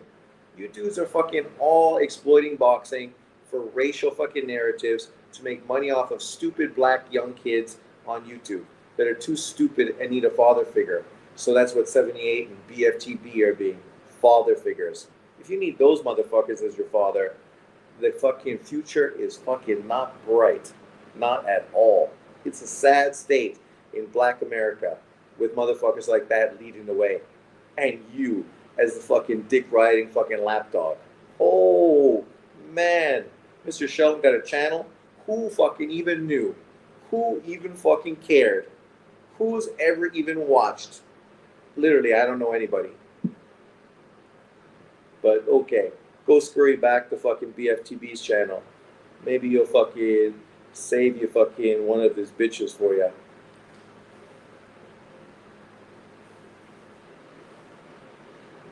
Nobody tied their channel to fucking those fighters. Nobody made fucking a video every day dick riding these guys, talking about how fucking, they were connected, fucking only, doing picnics and fucking inviting these guys over, getting them on their channel, fucking talking to their pops, trying to fucking be hooked in, homes for life, die or ride. You fucking sad motherfucker. Deflecting, because that's all you got. All you got is deflection, because you got nothing else going for you, right? You're not even watching this card in Riyadh because there's not a fucking brother you can support. That's sad, right? It's sad because you only watch boxing when you can dick ride a fucking racial narrative. And when you can't, you don't even get to watch fucking boxing, which has been fantastic tonight, full of great fights. Nobody else is worrying about the whole racial narrative, but of course, here you come, scurrying out from under the fucking sofa, like the cockroach you fucking are. Fucking Shelton, fucking LDBC cockroach motherfucker. Yes, BFTB is a registered sex offender, just like Mr. Shelton, his fucking side piece. He cried when fucking Wilder lost, because that's how fucking connected these dudes are. Crying when a boxer loses a fight.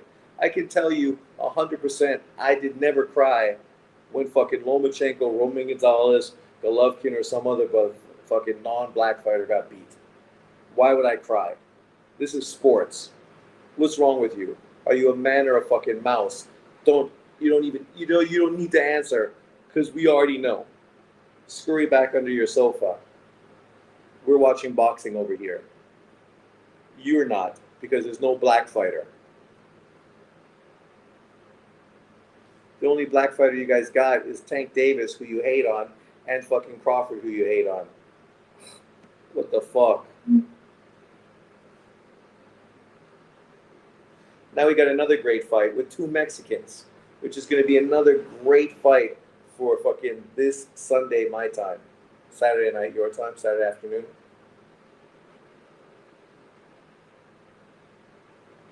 Oh, come on. That guy, he knows cockroaches better than any of us. He grew up fucking infested. Cockroaches climbing all over him when he slept. Oh, fuck. You mean Deontay Wilder didn't buy him a ticket? Because he did cry when he lost, after all. But let's get to boxing and leave the cockroaches fucking to scurry away. The lights turned on. Fuck off. Ramirez, Barboza. Great matchup. We will see if Ramirez got anything left. I predicted Barboza to win, but it's a tough fight. Anything can happen.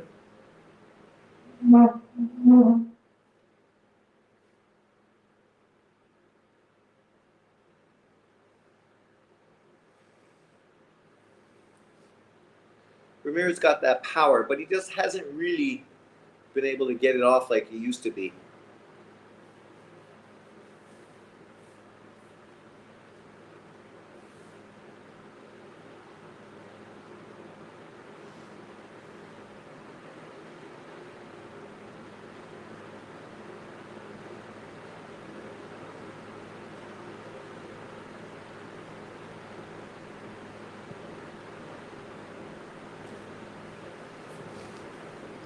Let's go Ramirez. I'd love to see Ramirez get an impressive knockout, put himself right back into contention for those big fights. Garcia, Haney, Lopez.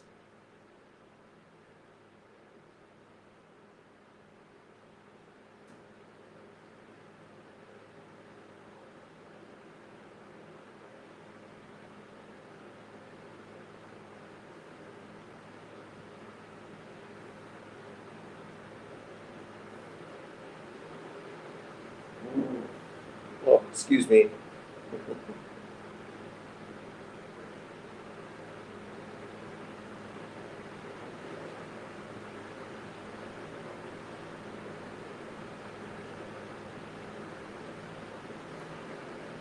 Whoever can establish a jab is going to be the guy that wins this fight. And so far, neither guy has really done very well with it.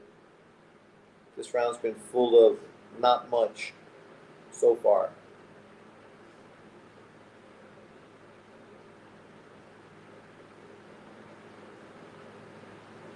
He does, but so far it hasn't been very educated.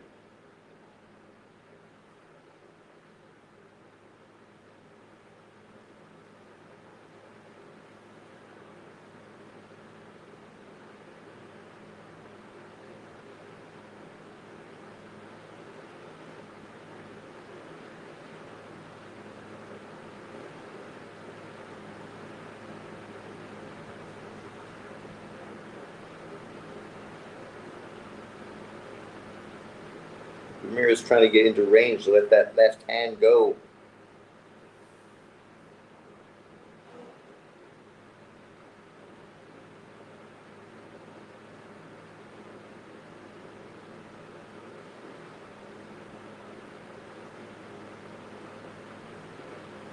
Nice counter shot. I guess I got to give that to Barboza, even though there's not that much in it. Both guys trying to find their rhythm.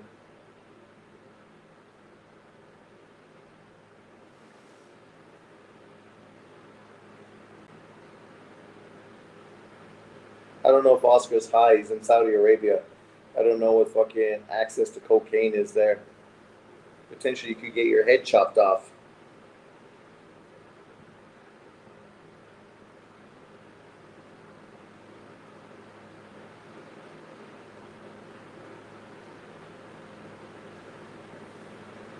Look at me.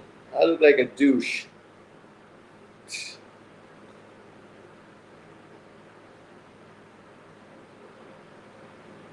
Well, that's it. This devastation Fury, Bud, and Ryan have caused the LWC.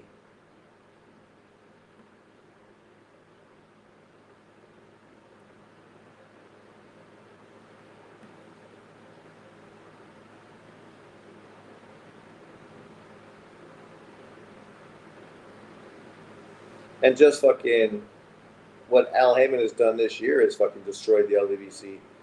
Because now they don't have the PBC fucking to dick ride anymore. They really hated Wilder going on to Matchroom in Saudi.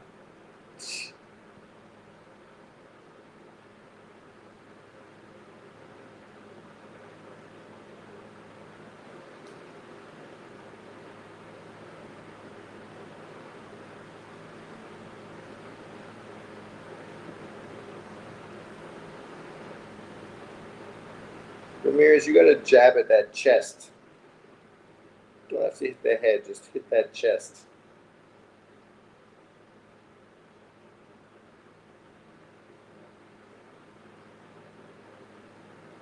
Nice right hand from Ramirez. Off the temple, off the dome.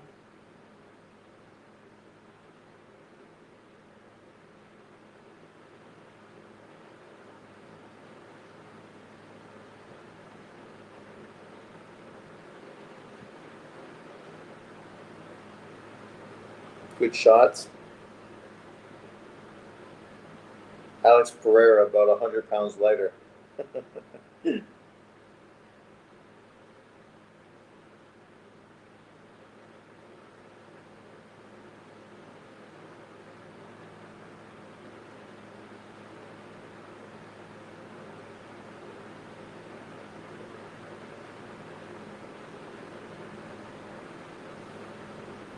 You gotta feint more, Ramirez. Feint. Get him to fucking react.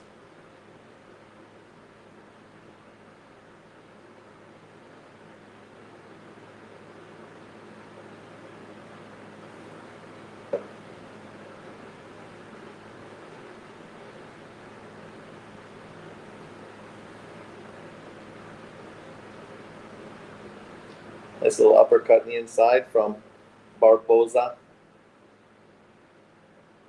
Barboza is the more fluid fighter, for sure. But Ramirez is more dangerous.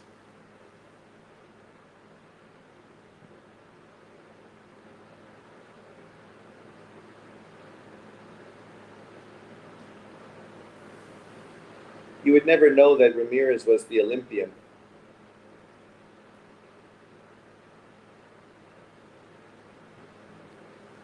I kind of think Ramirez won that round.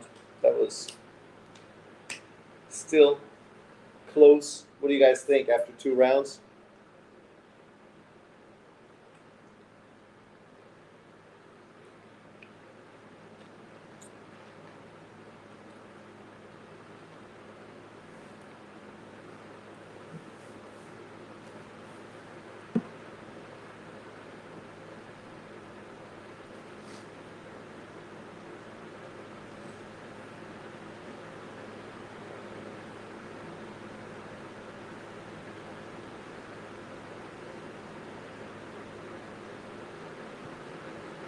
Robert Garcia.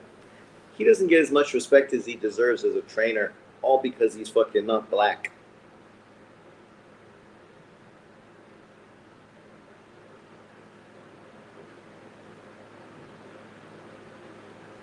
Round 3.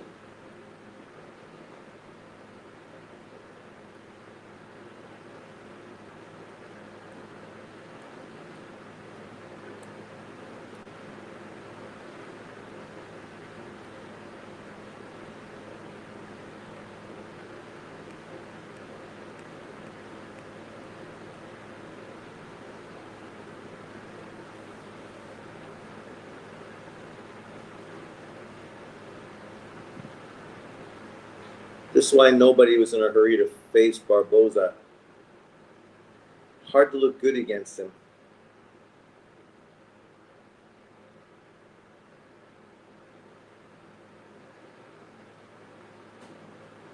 Nice uppercut from Ramirez.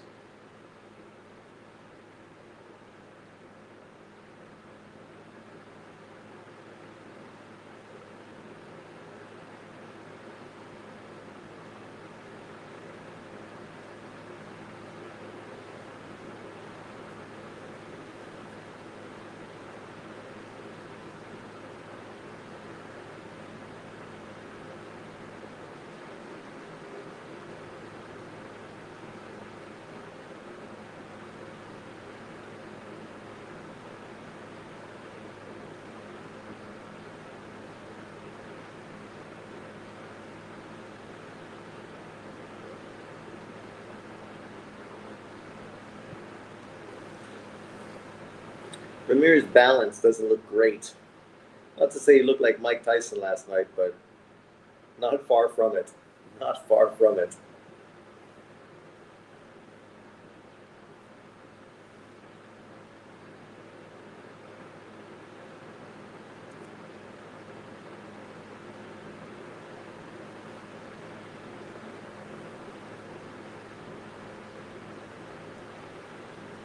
You know, Teofimo Lopez is praying that Ramirez wins.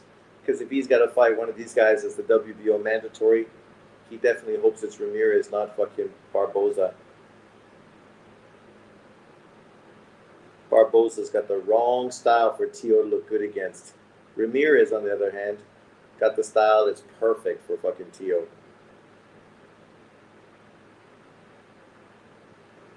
That's it, Ramirez. You got to get dirty. Get tough, get physical in there. You can't let him dictate everything.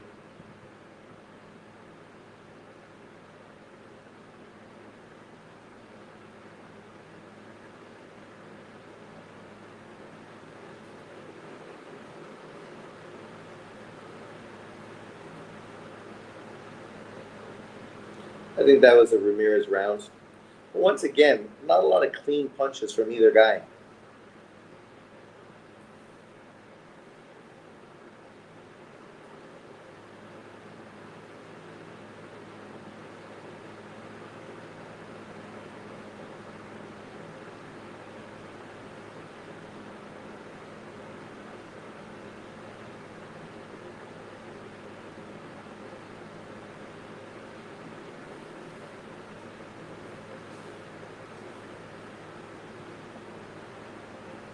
I was just looking at 140 pounds ranking yesterday, and there's still a lot of potentially good fights to look forward to at this weight class. Obviously, some guys, a lot of the shine has been knocked off of them, but nonetheless, it doesn't mean that the fights still don't look entertaining. Round 4.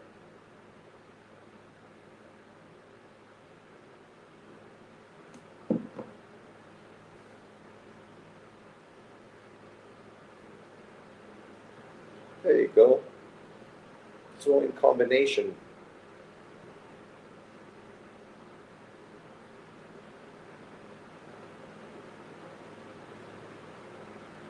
Good 1-2 from Ramirez.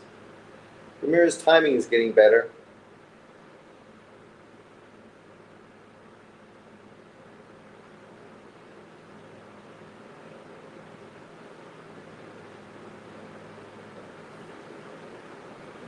Maddox, imagine me disagreeing with him. That's not a shock or a surprise. I don't know if my cards ever fucking align with him.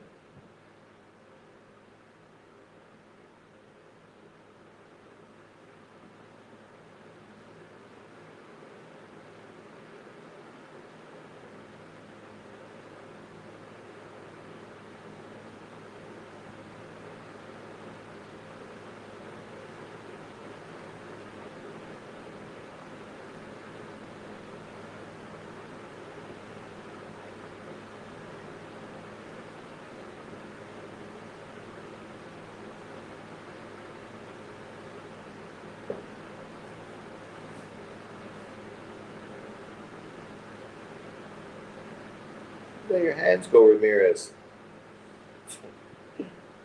Nice body shot, bad balance.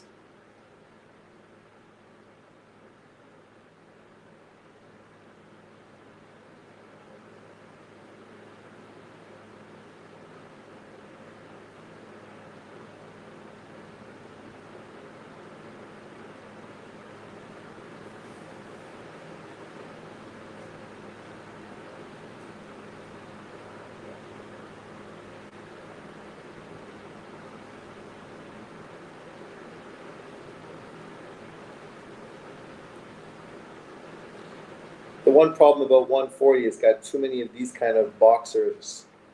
When you think about guys like Barboza, Haney, Sandor Martin, Puelo, a lot of slick fighters, boring to watch, not wanting to engage.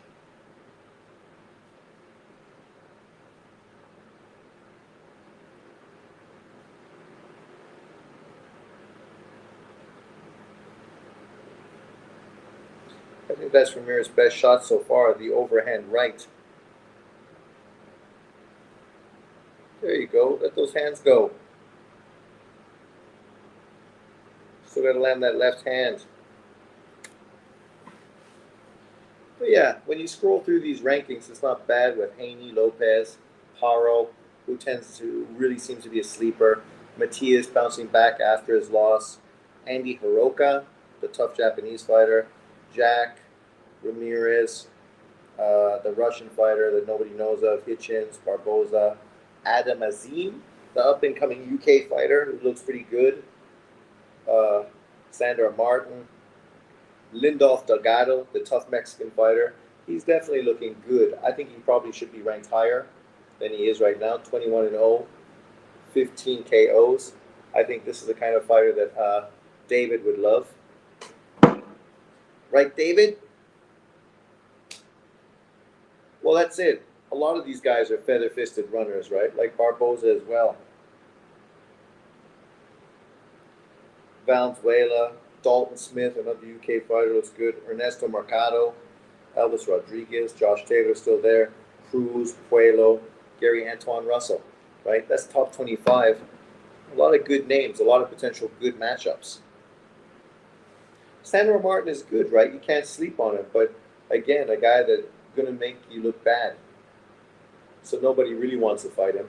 You're not going to get rich, but you could get embarrassed. Ask Mikey Garcia. Maybe that's who Ramirez should have brought in to spar with for this fight.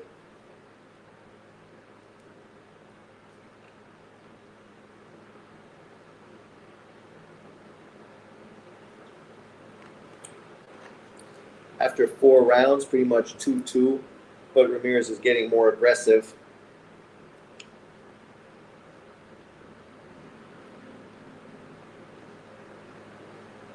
Sure, yeah. No, Barboza's a better fighter, like a more entertaining fighter than Sandro Martin. But they're still not the most entertaining fighters to watch.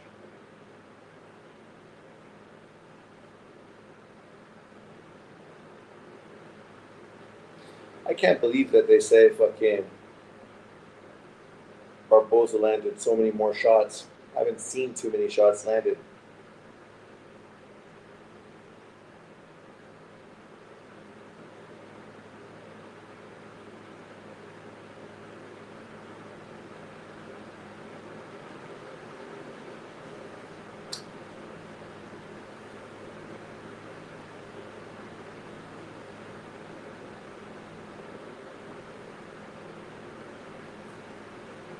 I prefer Barboza's gloves.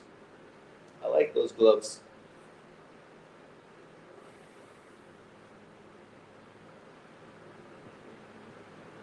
See, you just threw like a 4-punch combination. I don't know if anything actually landed.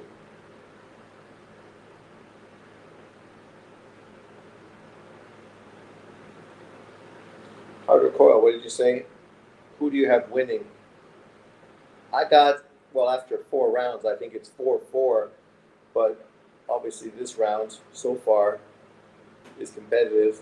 I don't know who's taking it yet. Maybe I'll give this round to Barboza. He's been more active, even though I don't know if he's been that effective.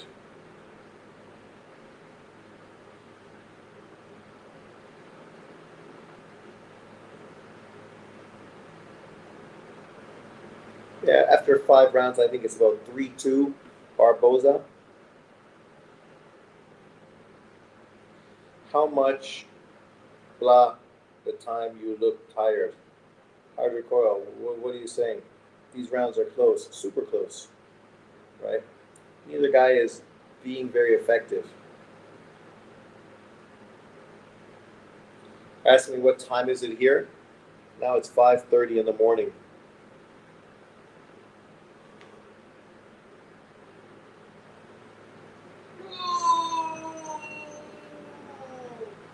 $5:30.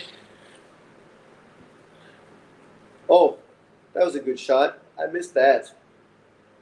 If he landed that punch, then I think Ramirez is the one winning 3-2. My dog is asleep as well. God bless your dog. Hey, she's awake. What's up, baby?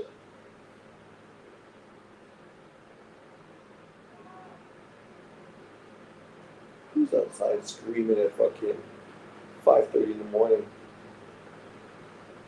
Crazy old ladies. Crazy old ladies. Hey, Lily.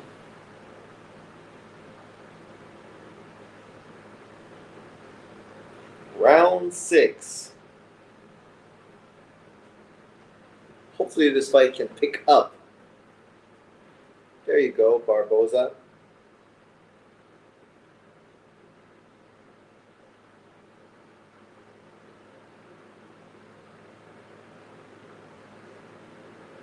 Nice counter shot from Barboza.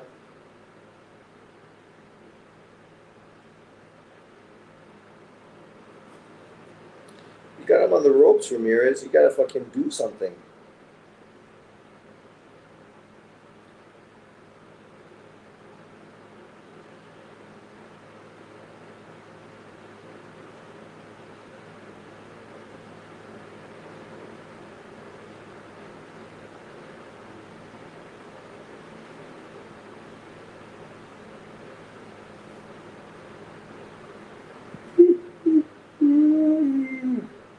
God. I hate Saudi and English fight cards. Can't we just fight in American time?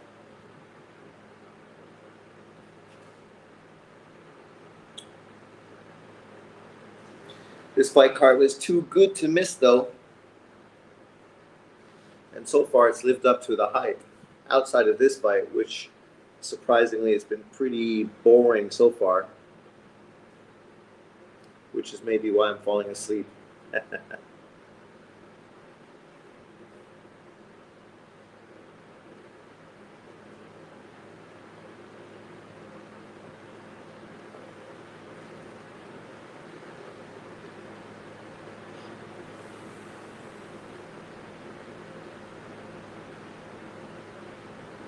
Yeah.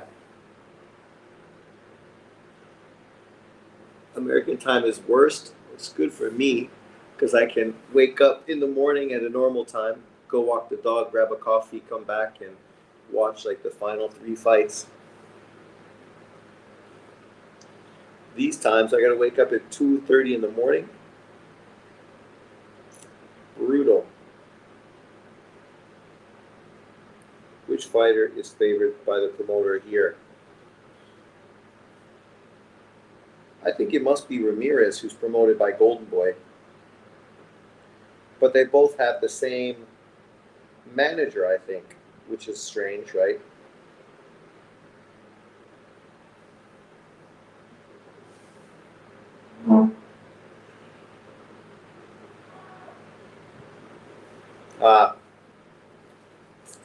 Usually it's true, I do.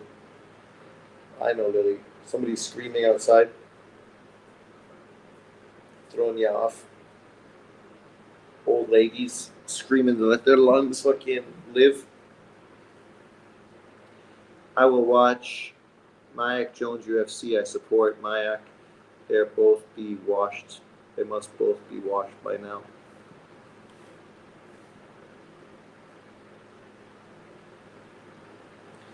Well, Jones is going to win, obviously, right? I used to like Jones, but too bad John Jones too busy fucking using the roids and getting in trouble and not staying focused on his career.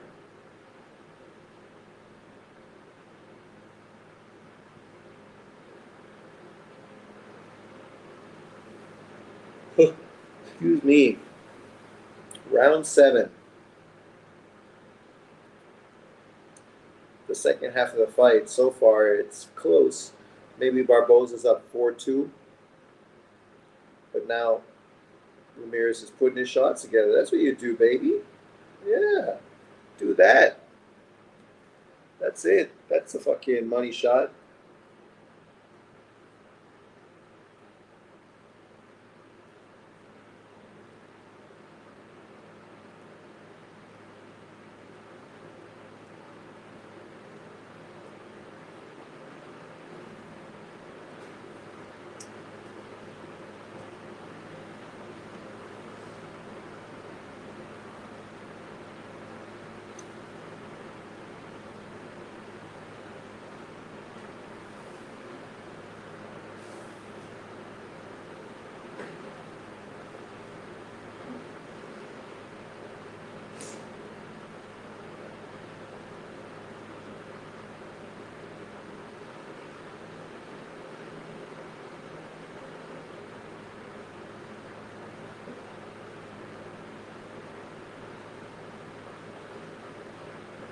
Oh.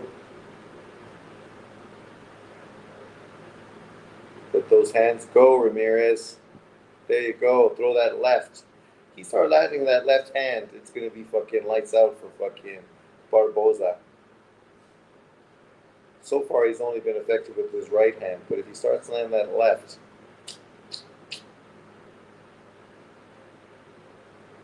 I think this was the best round for Ramirez so far.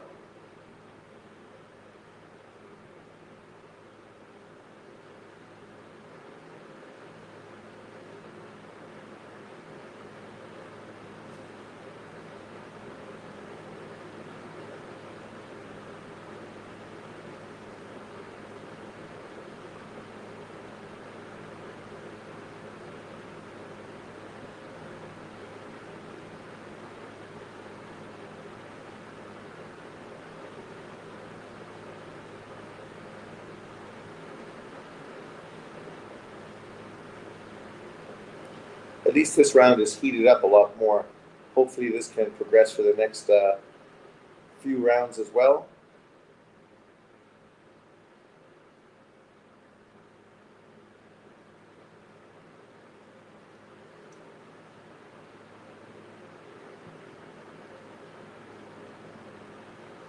This is going to be another one of those tough fights in the scorecards.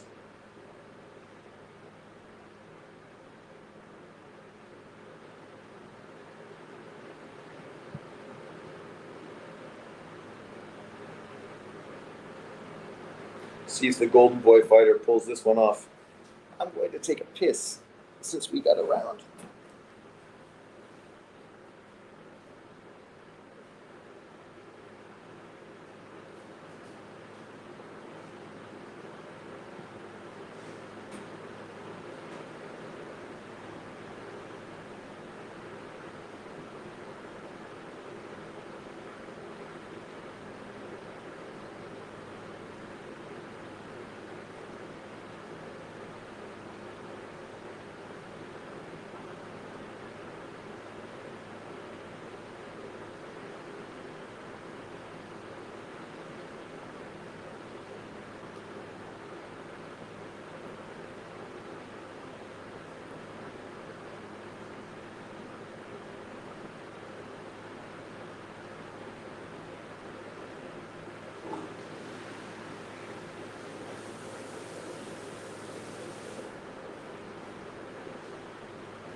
Round 8.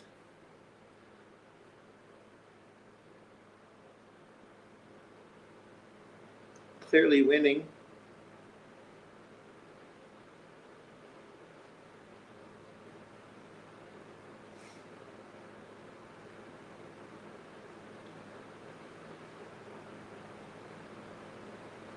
Ramirez is starting to get to him now, the last couple rounds.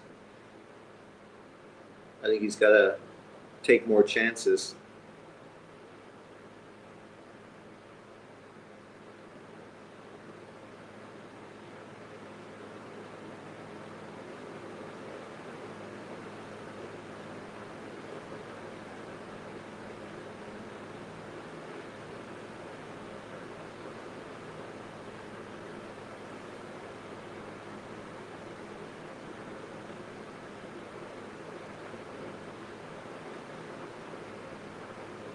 Manis has Barboza by 1 point. 4-3. I think pretty much I agree with him. Yeah, I gave the last round to Ramirez's too. More aggressive, putting his punches together, starting to land the left hand. There you go.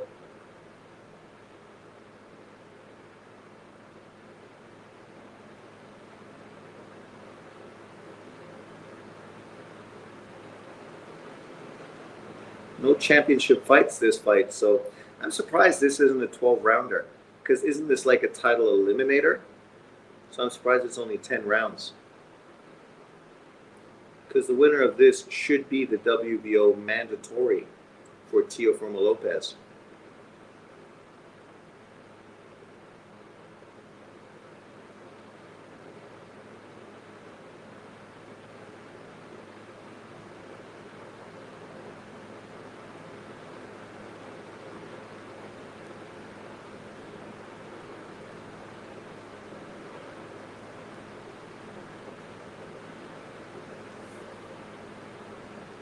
Come on, Ramirez, you definitely got to pick up your pace, take some chances. Put your hands together.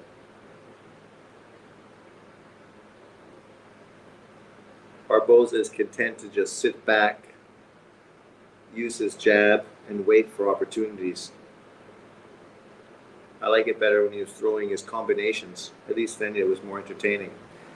At this point, after 8 rounds, I kind of think the fight's a draw, 4-4. Going into the final 2. I mean, at this pace, the fact that Ramirez is finally starting to get to him, landing his left hand, if he can win these last 2 rounds, he should be able to pull this off. Barboza, you wanted a big chance. Here's your chance. What are you going to do? What are you going to do with it? They both fight like they want the judge to decide it. Yeah, that's the wrong thing to do, eh? The way scorecards happen, who knows what's going to happen? Go in there and fucking take it. Take it.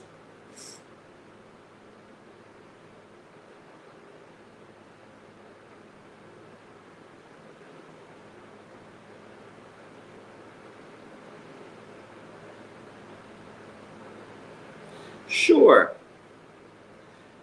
You think about Saudi Arabian boxing fans. It's not like there's a lot of Saudi Arabians, and how much of them are really boxing fans?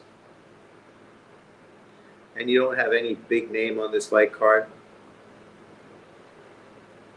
It's Latin night, right? For boxing purists like me and you, this is perfect. Latin night, nice. Guaranteed to have great matchups and great fights. And so far, that's what we've had. If I was in Saudi Arabia, I totally would have been at this card.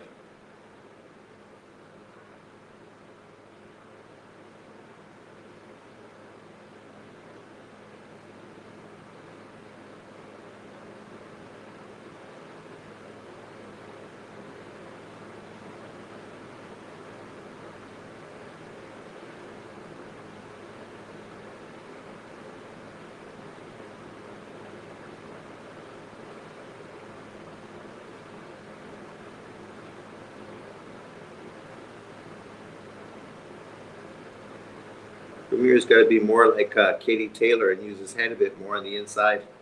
You notice his fights had nothing on the inside, eh? No inside fighting at all. Nice shot from Ramirez. Good jab, good body shot.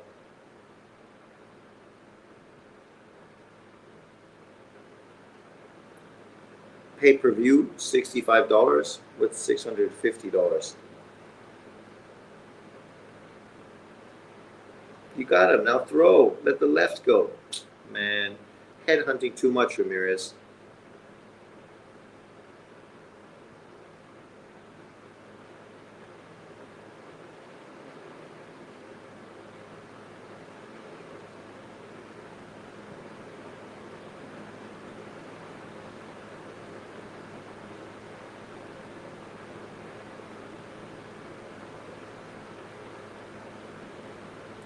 A lot of posing, no throwing.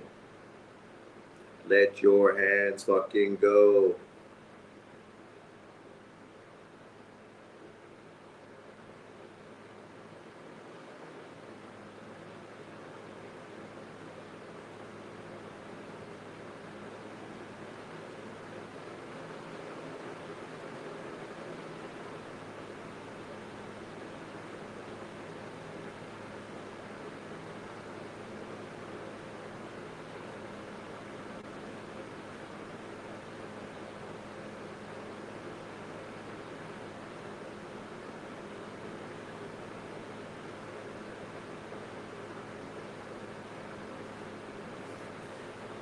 Could easily see this fight end in a draw.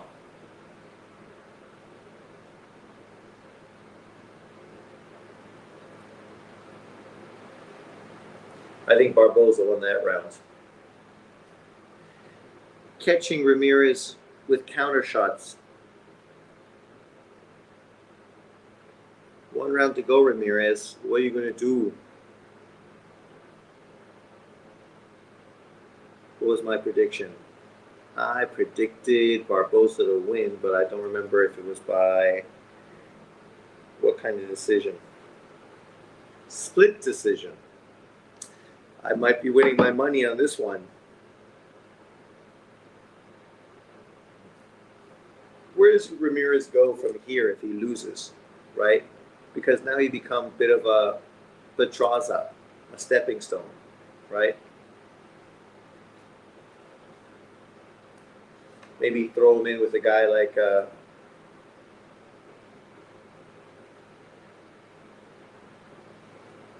Jack Catterall. Throw him in with a guy like Gary Russell.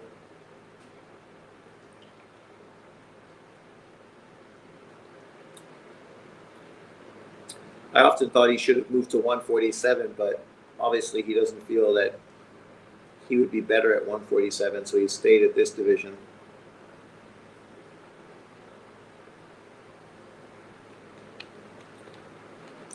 Don't hold, punch. Only the main event is after this.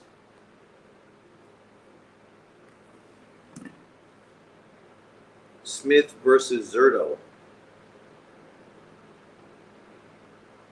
That should be a fucking brawl. I mean, if it goes Smith's way.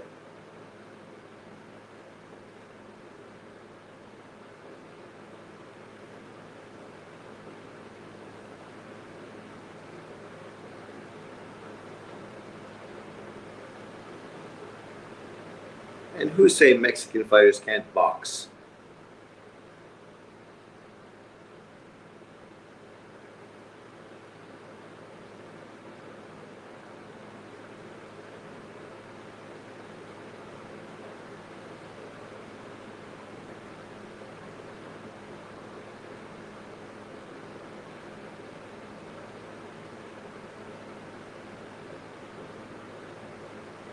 Nice counter shot from Barboza. You got him on the ropes. Don't back up. Fucking dig in. That's the problem with Ramirez. When you get him on that ropes there, he should have fucking lowered his head and fucking dug in.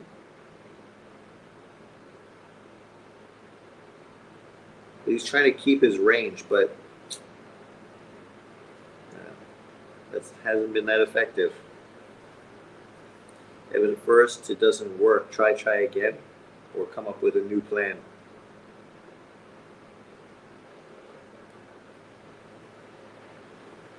There you go. A little inside fighting, a little uppercut in the inside. Good counter by Barboza.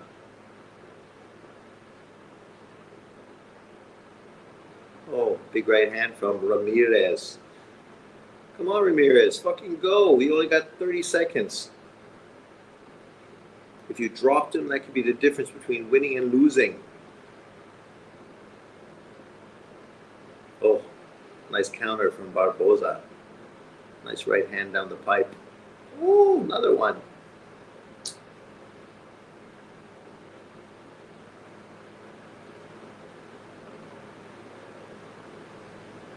Yeah, I think Barboza won 6-4.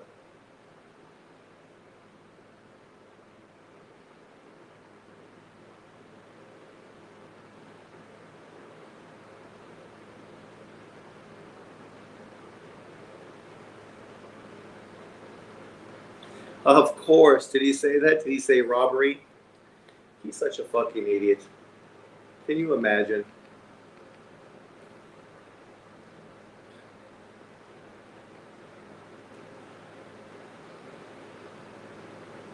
People and their fucking narratives. Oh my God, the black fighter lost. It must be racism.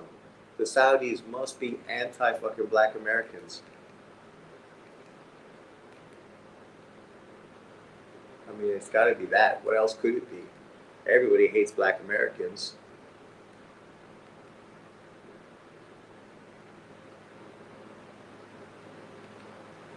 Breaking news. Breaking news.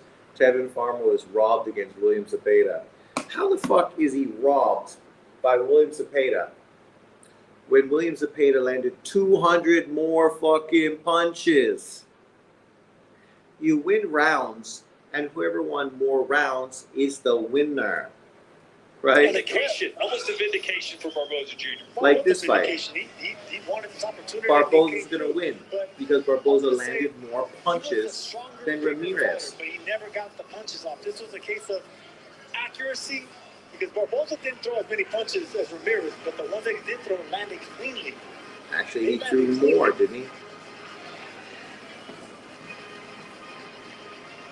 Robert Garcia with a very stoic look on his face. Everybody in the corner, including Virgil Ortiz Jr., who told us that Jose Ramirez is one of his fighting heroes.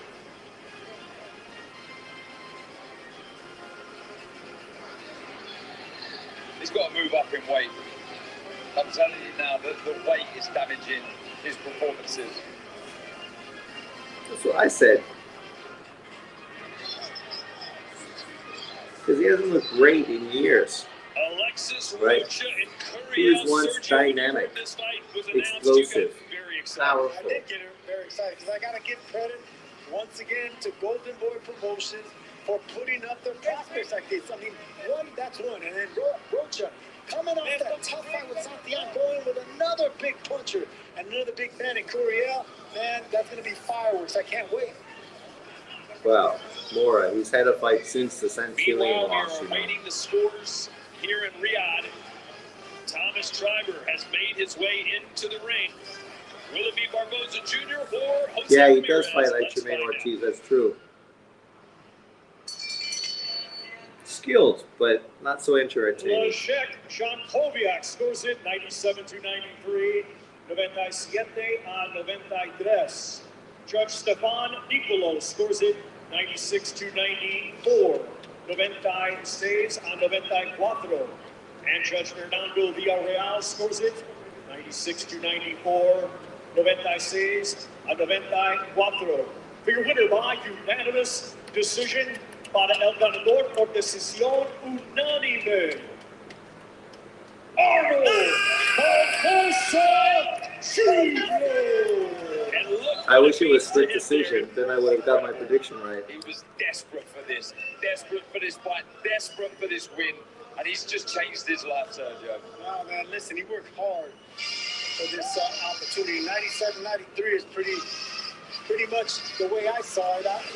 This is a man that worked really hard in the mountains of Big Bear, to get to the Ramirez didn't fight great, but Barboza is not entertaining. But I guess, we could say Ramirez was robbed because he got hit more. He got hit more, so he must have been robbed.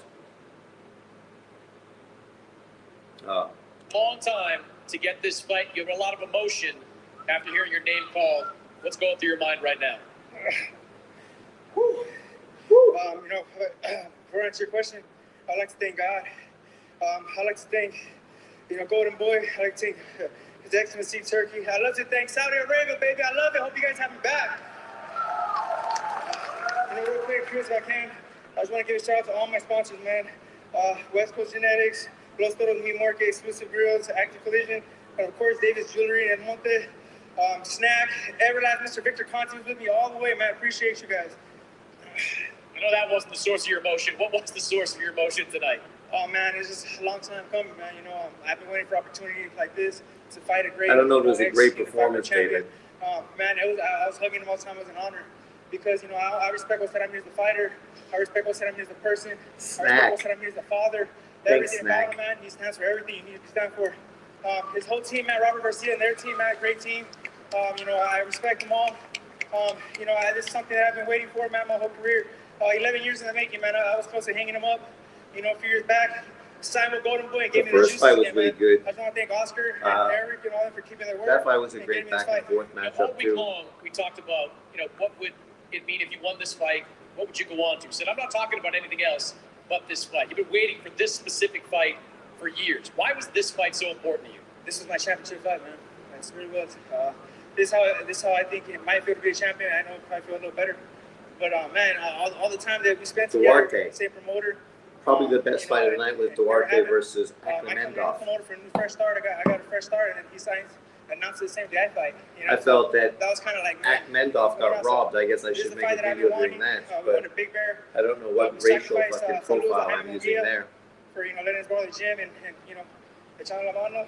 Yeah, I appreciate Ramirez it. A lot just of people doesn't look criticized you after great that anymore. performance against Sean McComb. How much did you use that as fuel during this training camp? I heard it all. My father does a good job of telling me pay no mind to it. Right here, all the people that talk, I hear it. Pay no mind, keep my head down, turn my phone off, stay off of social media, went to Big Bear, and did it right with my pops, man. Shout out to my dad, he's the best effing trainer. Man, I'm telling you, the program that this man has, the boxing guy that this guy is, it doesn't matter if this fight's on a channel 2, he'll watch it. He's why. I mean, this guy does his homework, man, and it's because this is my night. That's not my night, it's my dad's night. 32 years old. You've been waiting a long time for a world title shot. What's the one you want next?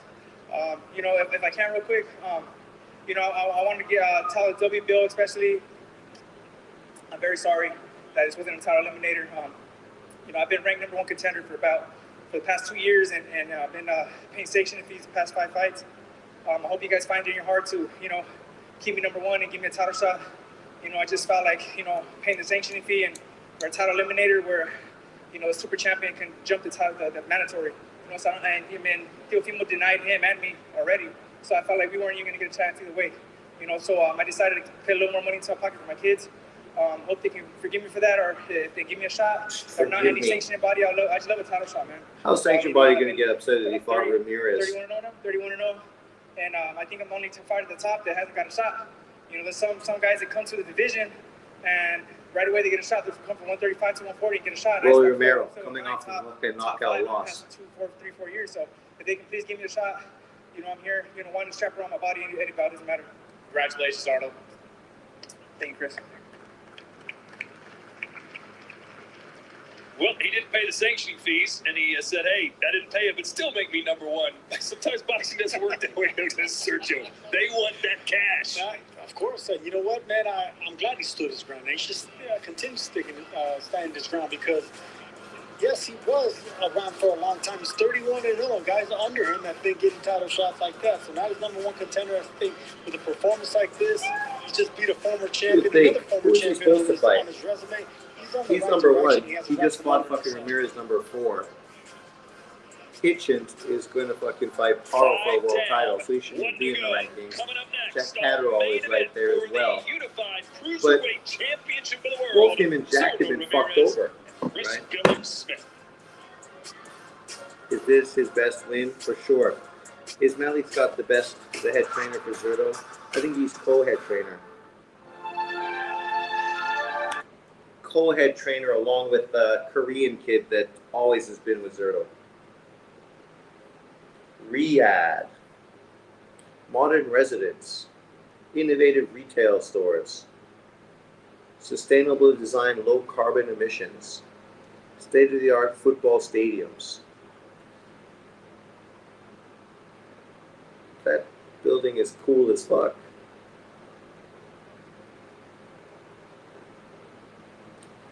I visit the Middle East, but I think it's just too fucking expensive.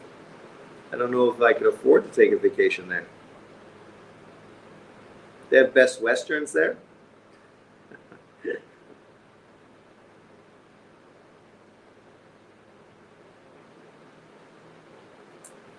Zurdo, you gotta cut your hair, buddy. Zurdo's so funny listening to him talk. I think it's my time. It's a really good opportunity for me, and I mean, full time for this fight would be a really amazing fight, I think. Same question for you. Like, unified comes first, undisputed comes next. What would that mean to you? Be amazing. You know, there's not been loads of undisputed. Smith looks like a rugby player.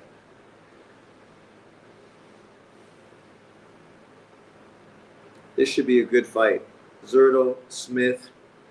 Zurdo's been more of a boxer now that he's been in cruiserweight.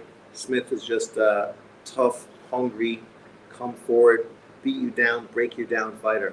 It'll be interesting to see how this matchup fucking unfolds. In the meantime, I could listen to John's video, but why do I want to fucking ruin my fucking mood? Clown.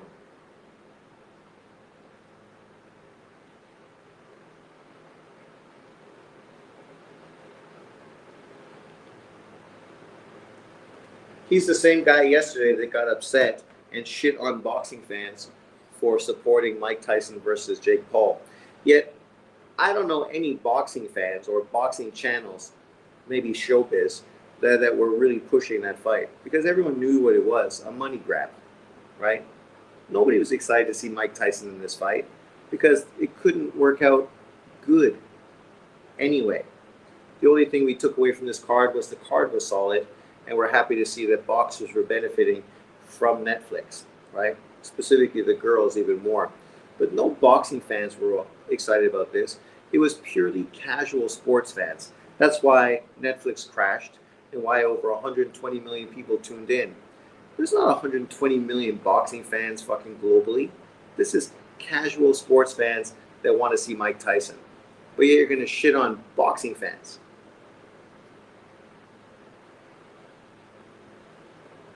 Less money, home to fight 2 more rounds. Interesting. Well, that's it, right? Like he could fight at home for 12 rounds, make less money, or he could go to Saudi Arabia, get paid in a 10-rounder. And this fight should be a title eliminator. That's why I asked, why isn't it a 12-rounder? And in truth, the WBC should have fucking got on board, made it a 12-rounder, and then, guaranteed him a fucking world title fight next. Of course, De La Hoya wanted Ramirez to win. Ramirez is way more marketable, right? But maybe Ramirez should get his ass up to 147. And, we just saw fucking, what's-his-face, look shit yesterday. What's-his-face, Mario Barrios. He deserved to lose that fight, but he got lucky. That's what I said. Like, casual fans are the ones paying attention to it. Everybody was texting me, asking when the fight's on, or you're watching the fight. People who don't watch boxing. I saw friends that I went to public school with in Canada on Facebook talking about it. This has nothing to do with boxing fans. It's casual sports fans that made this fight happen, right? So to shit on boxing fans, that's typical John, right? But then here he is fucking moaning about robbery because a black fighter lost in a fight that he got hit 200 times more. You could look good. You surprised people. You fought better than expected. You dropped him. You landed clean shots. You survived, which people didn't think you were going to do. Congratulations. Great performance from Farmer. But you didn't win. Ramirez needs to go to 147. I thought Barrios might have did enough in the last 3 rounds, but man, Ramos deserves a lot of credit. They're having a mariachi concert. Of course they are. And Oscar's going to fucking star. He's going to show off his fucking abs.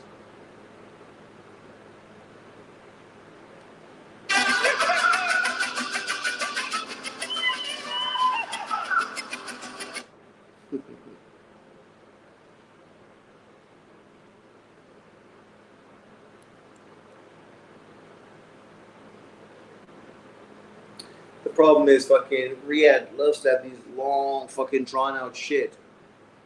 It's 6:10. Is this going to go until 7? Come on. 6:15. Get the next fight on.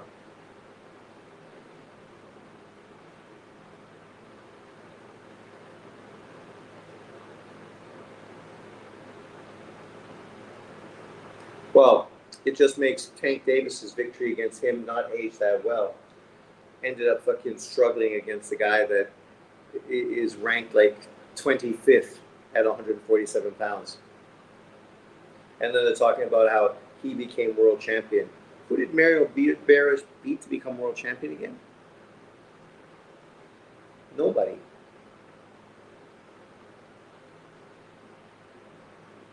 That's typical John, right? The black fighter lost, so it must be fucking racism. It must be a robbery. It's terrible. Nobody's going to talk about it tomorrow. Nobody cares because it was a black fighter. That dude don't let 3 minutes fucking pass before he jumps on fucking his soapbox to push his narrative.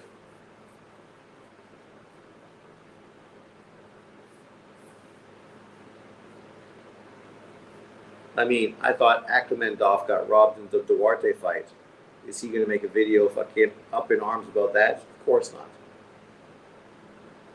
So Karache is going to fight Nunez. That's what's being reported. It's going to purse bid tomorrow. So obviously we have to see what happens tomorrow. But they're going to purse bid. Or was it guaranteed? I can't remember what I showed you yesterday.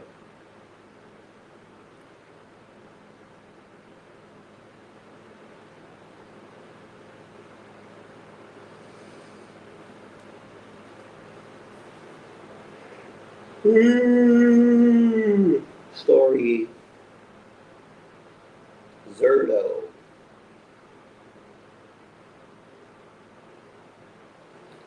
just want this fight to end quick so I can go to bed. Oh my God, you're moaning and groaning for fucking a month about the guy ducking fucking Nunez. Now the fight gets made, and then you're moaning and groaning because it's not Raymond Ford. And what did fucking Raymond Ford do at 130? Not a fucking thing. He beat some fucking bullshit cherry pick opponent in his first fight. Congratulations. You did what you're supposed to do.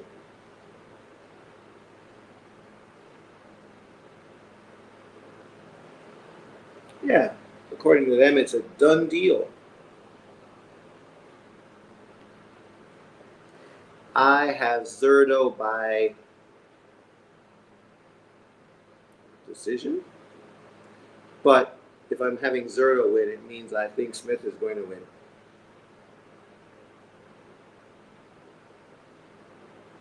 Zurdo by split decision.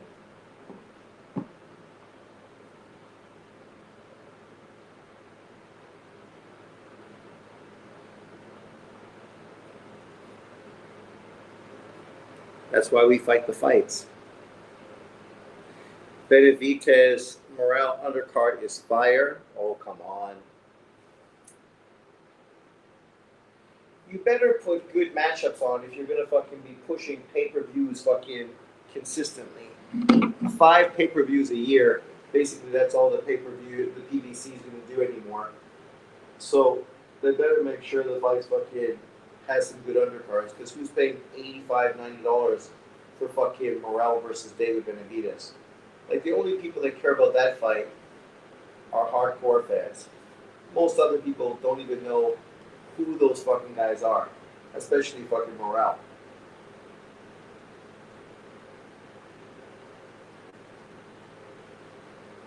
I took a picture of that. Where is it? There it is. Brandon Figueroa, Fulton. Do we really need that fight right now? We already saw that fight once. It's not that interesting. Cruz versus Angel Ferrero. Come on. Jesus Ramos versus Jason Rosario. Really? Fire. Come on, man. This is typical PBC fucking recycle program. They're recycling Figueroa and Fulton. They're recycling fucking Jason Rosario.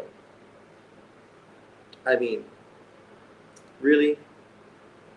Is that really a fight boxing fans are interested in? I'm just asking, because I don't know. I don't think so. I don't think so. We already saw the fight, right? And at this point, it would have been nice to see Figueroa actually do something in the division, besides fight a guy who just got knocked out by fucking Inui moving up in weight.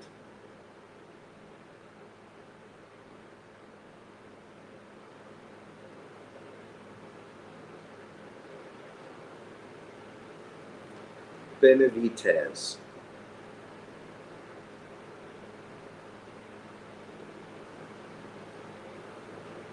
I mean, Angel Ferrero, 22, 2-2, 17 KOs, never been knocked out, so, you know, obviously good. But literally he's coming off of a loss in his last fight. You're getting a fight with Cruz, who, to be fair, is also coming off of a loss. And you're fighting a guy coming off of a loss. You know. And then Jason Rosario, 24, 4-2, got knocked out 4 fucking times. He's coming off of a fucking draw against Jared Hurd in his last fight. I mean, okay. I guess it's good that at least he didn't get knocked out. And then, of course, Stephen Fulton against Brandon Figueroa. Sure, we expected this rematch to happen. I mean, it was a no-brainer. But literally, you know, he got a good victory, split decision win against Carlos Castro. Split decision. And now he's going to fight Brandon Figueroa. What's Brandon Figueroa done since he's moved up in this weight class? Not fucking much. He fought Castro, knocked him out in 6. Beat Mark Makasaya. Beat an old-ass shot Jesse Magdalena.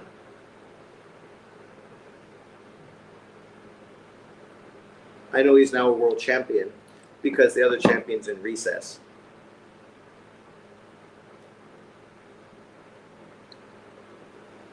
It's not that exciting. If that's the best thing they could give us, I'm kind of disappointed.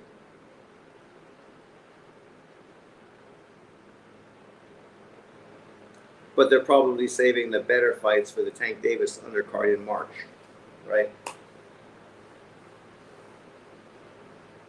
Like if Cruz was rematching for the world title, and then you had Figueroa and obviously Fulton, and then the other fight you had Ramos, but against a fucking legitimate 154-pound fighter. Even, rematching fucking Lubin, that would be better.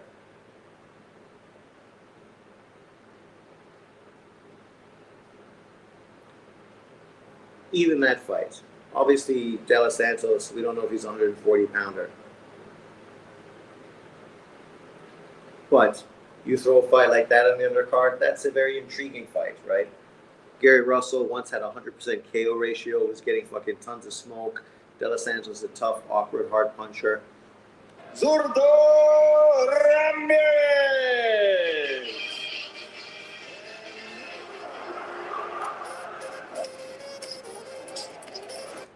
Oh my God.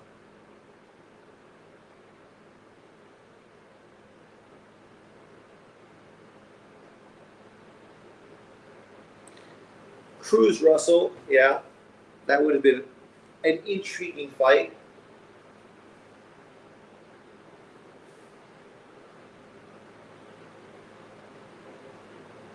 But obviously the PBC fucking hates the Russell brothers because they just fuck them over constantly.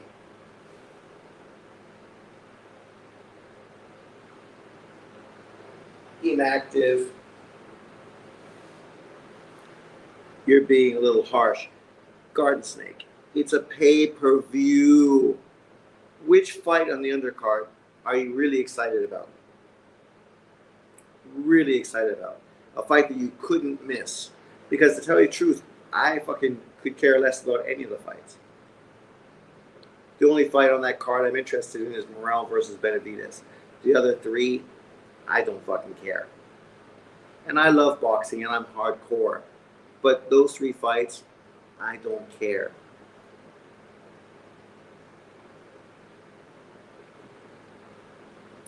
Look at you, betting against the fucking palm. Typical Irishman, always hating on the English.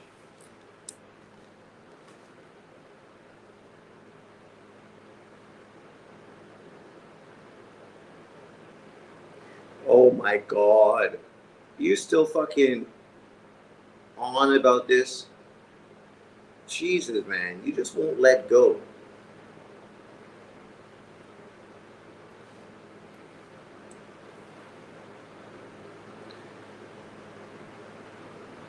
It's like criticizing Golovkin for chasing after fucking the Canelo Alvarez rematch.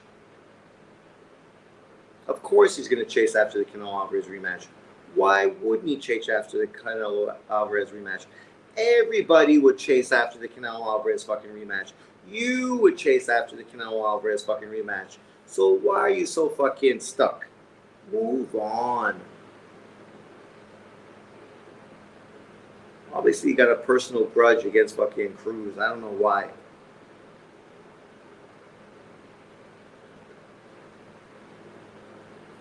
The whole fucking PBC moves that way.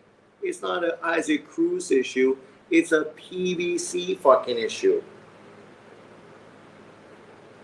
Cruz ducked Shakur. Oh my God. So did Devin Haney. Devin Haney was the WBC champion and dropped his title to fucking move away from him.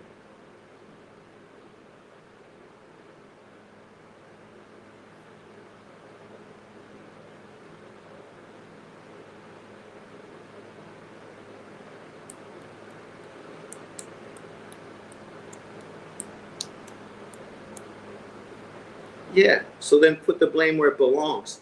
It's like people that hate on fucking Frampton, Mares, and Leo Santa Cruz for ducking Rigo.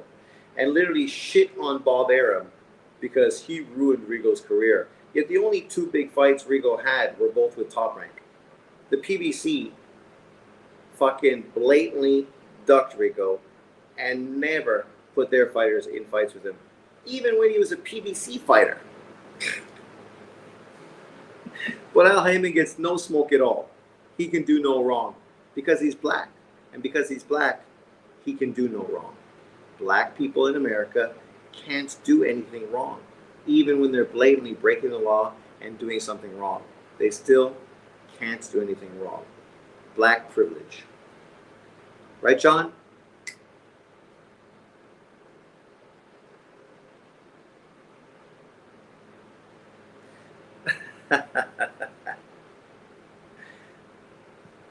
God Save the King. It's not much of a fucking anthem. I mean, out of all the anthems in the world, that's probably the lamest fucking one around. This one's better. Hey, Mexico.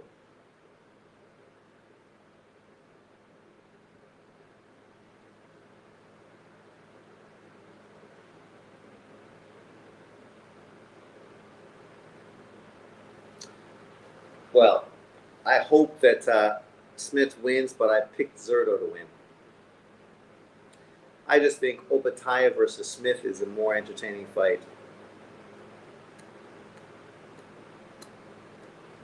And I don't want people to start asking me fucking about Zurdo being a pound-for-pound fighter. Because he ain't no fucking pound-for-pound fighter.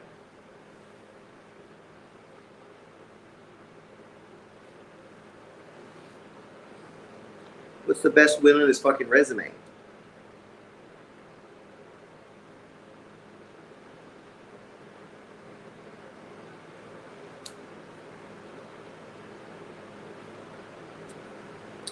White privilege isn't that super chat button like black privilege does.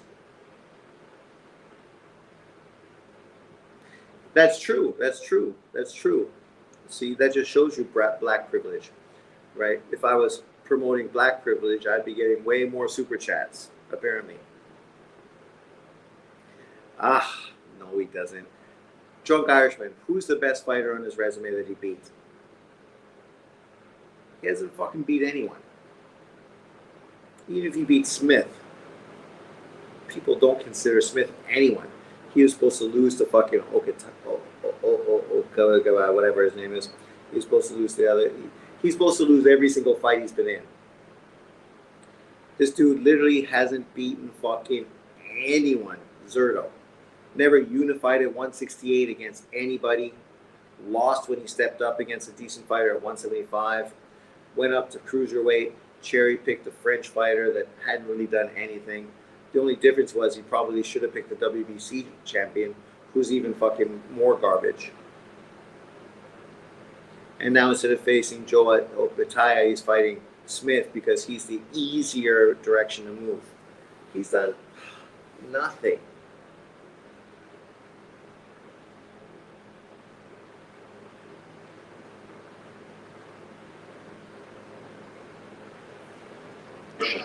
At ringside, the three judges scoring: Dion Duarte, Mark Lyson, and Steve Weisheld.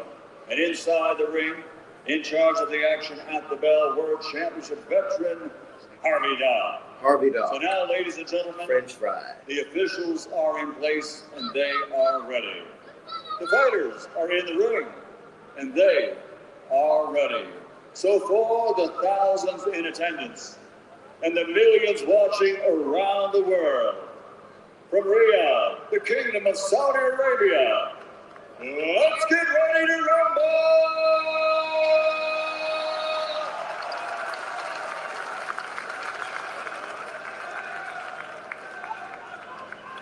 Introducing first, fighting out of the blue corner with his head trainer Shane McGuigan, wearing black and gold and officially weighing in at 199.4 pounds. His professional record, 20 victories, 13 big wins by knockout, only one defeat. He's the former Commonwealth Cruiserweight champion, the former European Cruiserweight champion, from Bournemouth, United Kingdom, the reigning and defending WBO Cruiserweight Champion of the World, the gentleman.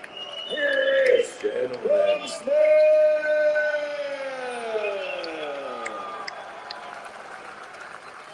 Fucking He lineys. walks the ring fighting out of the red corner with his head trainer, Julian Chua, also wearing black and gold, officially weighing in at His shorts are too short. 199.6 pounds. His professional record, What is he? 46 victories, Homosexual? 30 wins by knockout, That's okay, only but- one defeat. He's the former super middleweight world champion, Damas y Caballeros. I don't understand why people don't just hit a like button. The reigning and It's this thing to defending do. Easy. WBA Cruiserweight Champion of the World, Gilberto Zurdo Ramirez. Eduardo. Eduardo.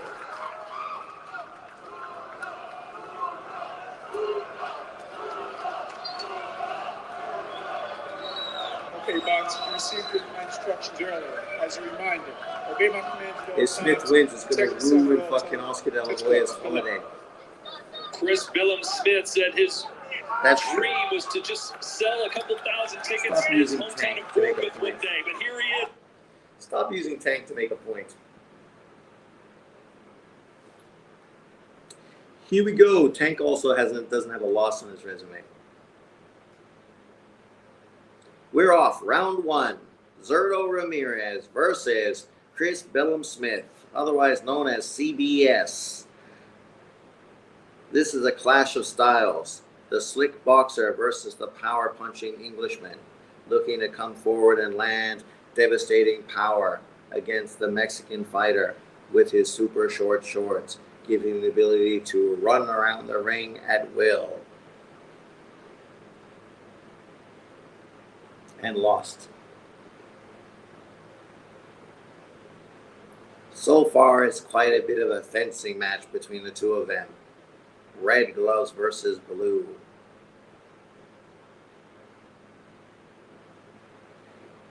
Slow left hand from Billum Smith.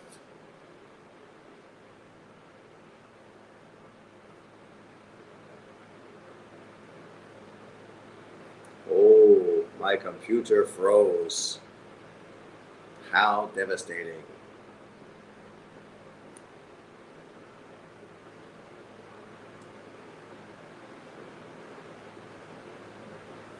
Oh my God. Of course now the fight's on and my computer is fucking on the fritz. That's why I hate fucking streaming. I would prefer just to pay for all my fights. Come on. Don't do this to me. You're driving me fucking crazy.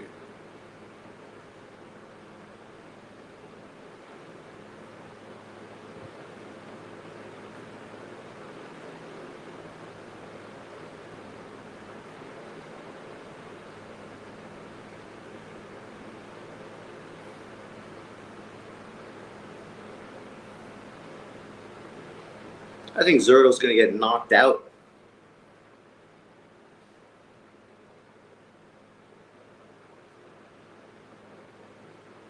El Guardo. Fat man. Oh my God. Can I see the fucking knockout, please?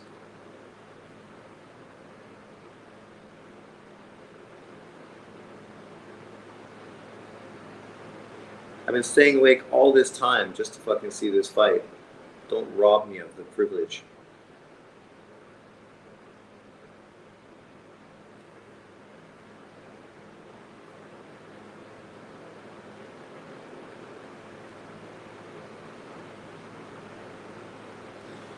I'm pulling my hair out, but it's too fucking short to grab. Great round. I don't know. I didn't even fucking see. Who won?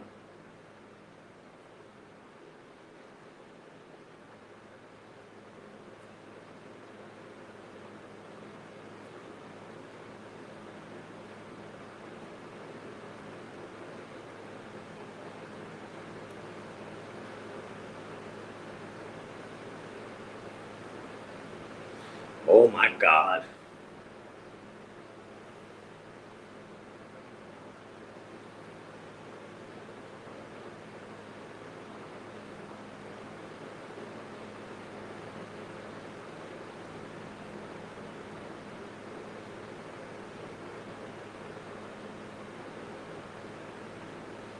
One oh Smith. Oh my God. Now what?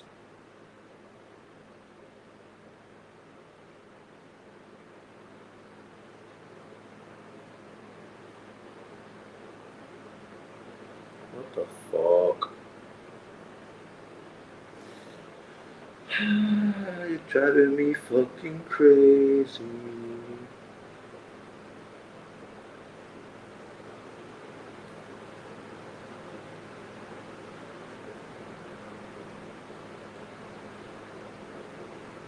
Round 2.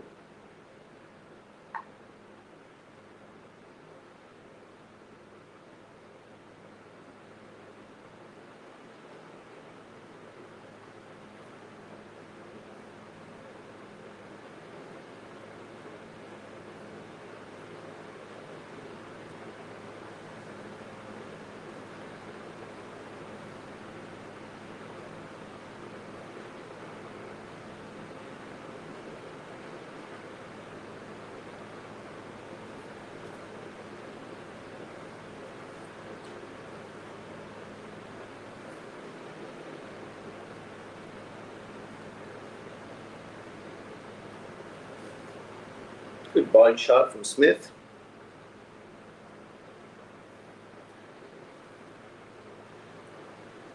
This is like Smith says, he's a natural cruiserweight.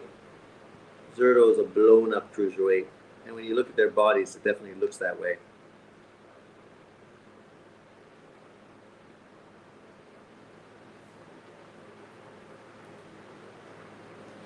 Good body shot. Keep working on that body. El Guardo. Oh, nice body, nice headshot from Zurdo.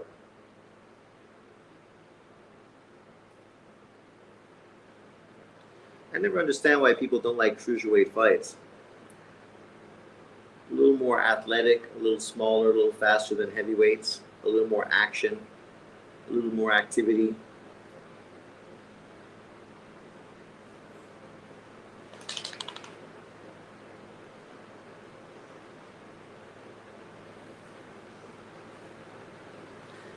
It's kind of surprising that Smith isn't being more aggressive and that Zurdo's the one backing him up. I kind of felt that Smith would really pressure.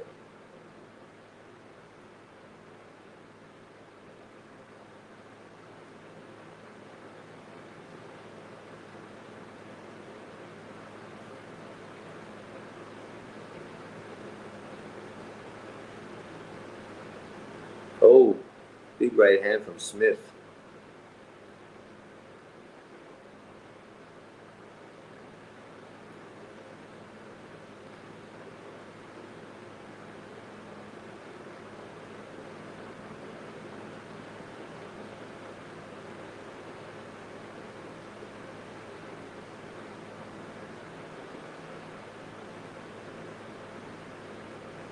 Round 2 is in the books. I got to give that one to Zurdo.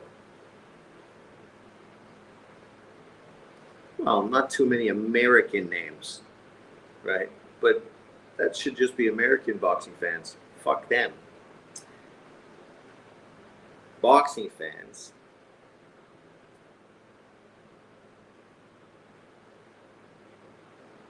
Shane McGuigan, he is a good trainer. I give him respect, unlike his dad.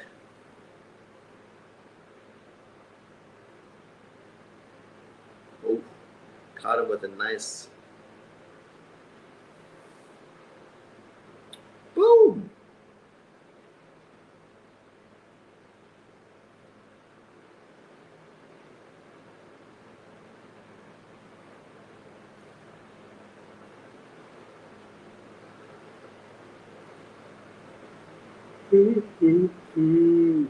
Round 3.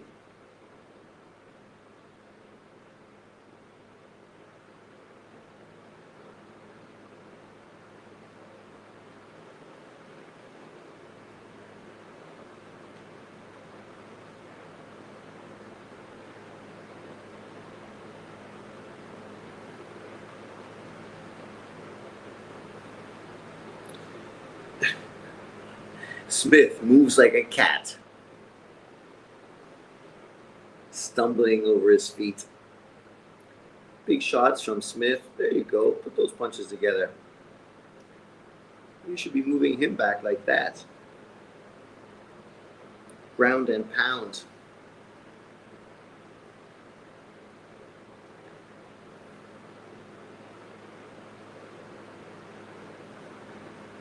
Stats couldn't be much closer than that.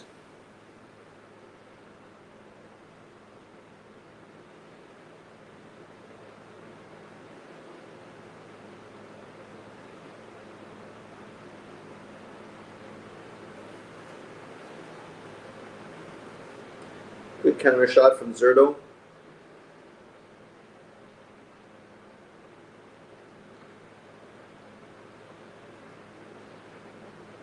Oh, another good combination from Zurdo. Ending the round well.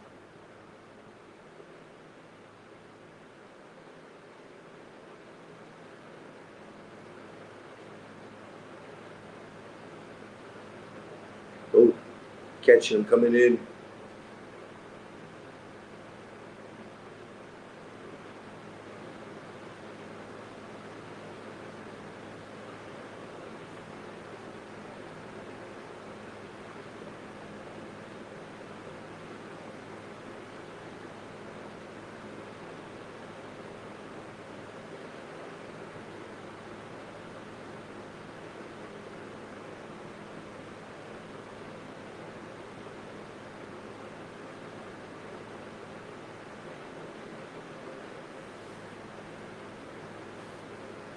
Both guys having a lot of success. Ebbs and flows in this fight. Each round.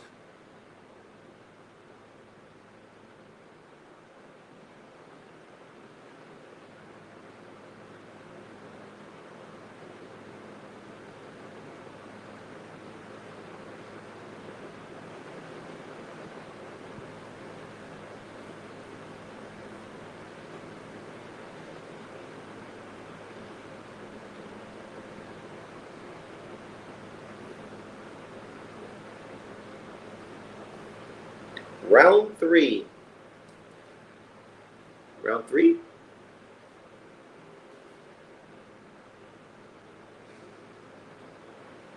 I don't know who I felt had that round. Maybe I have to give it to Smith. He did well at the beginning. Zurdo did well in the middle. Smith ended it well. What did Ben say? Or Eubank?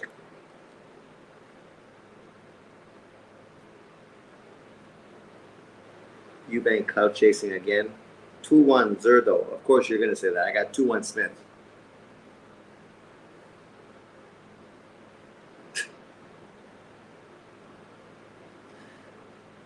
Who's Eubank asking to fight now? Canelo? Beterbiev? Jake Paul?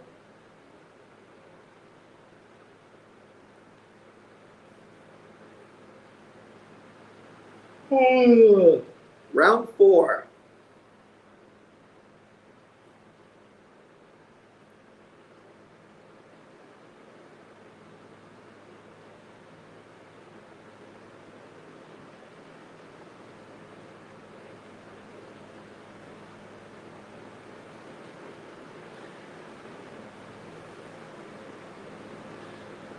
The one good thing you can say about Zurdo, he's just loose, right? So you know his endurance is going to be good. He can go 12 rounds, throwing punches. He ain't going to get tired. Loose.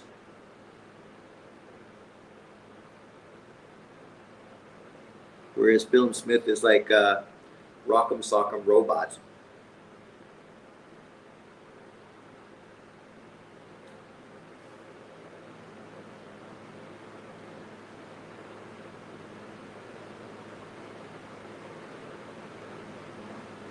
Hit the chest, Bill Smith.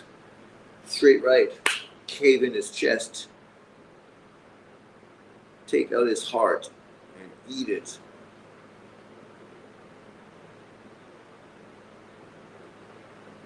Uppercuts.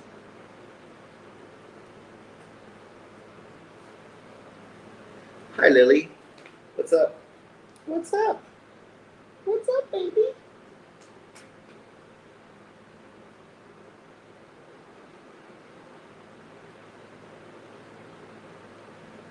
Come on. There you go. Nice left. Both guys having a lot of success, but specific moments in the fight.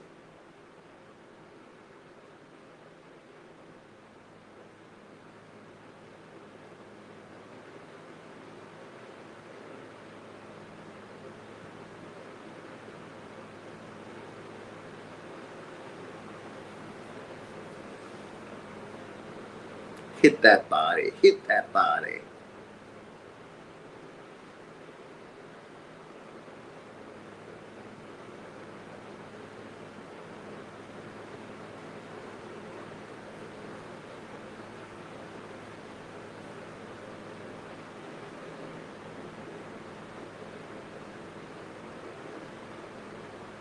Oh, that's a nice shot from Zurdo.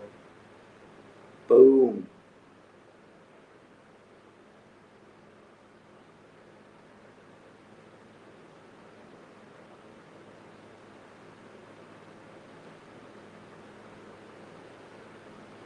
Zurdo's ending stronger. Oh, nice uppercut from Smith. Boom. Give it back. Hit it. Go on. Throw. Don't sit there. Problem is, Smith is so slow. He's so easy to counter. Oh. Oh. Oh. Sorry, Lily. I'll be back. I'll get you a treat. Stretch my back.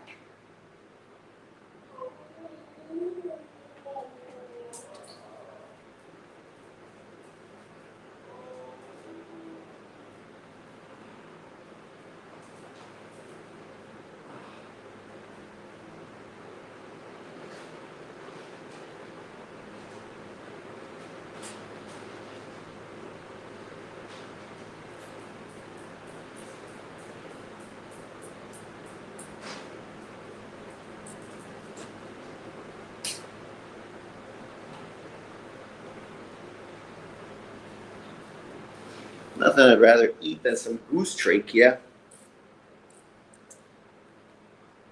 Round 4.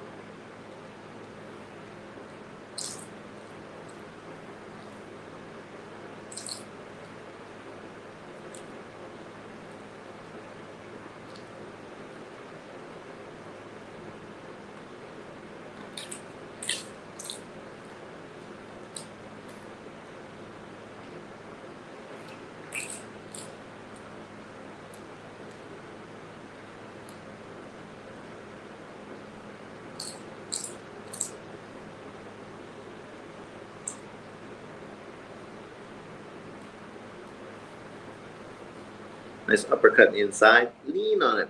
You're bigger, physical, stronger. You gotta take it to him physically. Rough him up. Hit him low. There you go. Put those punches together. Oh, nice uppercut from Smith.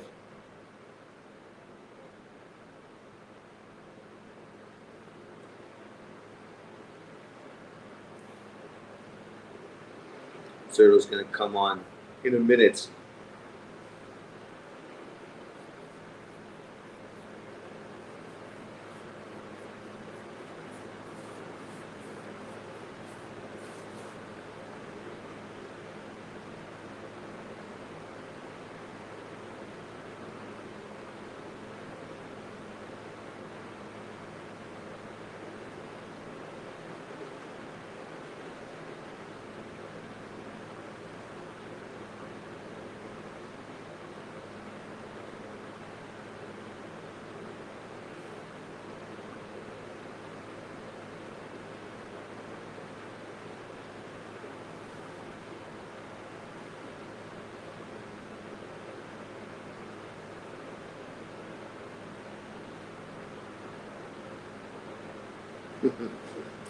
Getting countered constantly.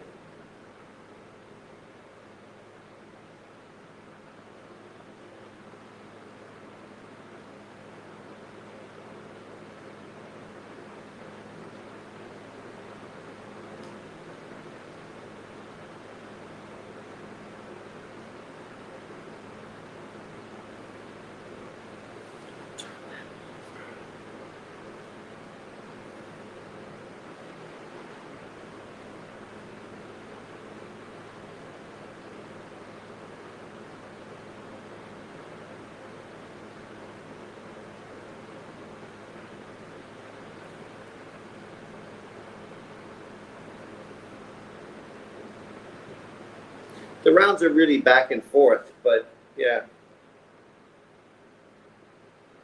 Each guy's having their moments.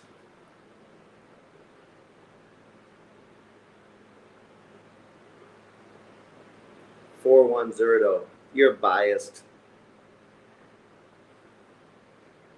The Irish John Boxing hates everything English. Edwards, Jafai. That's going to be a good fight. Hopefully the winner can take on Ken Shiro for that WBC title. That's a great matchup. Round 5? Round 6.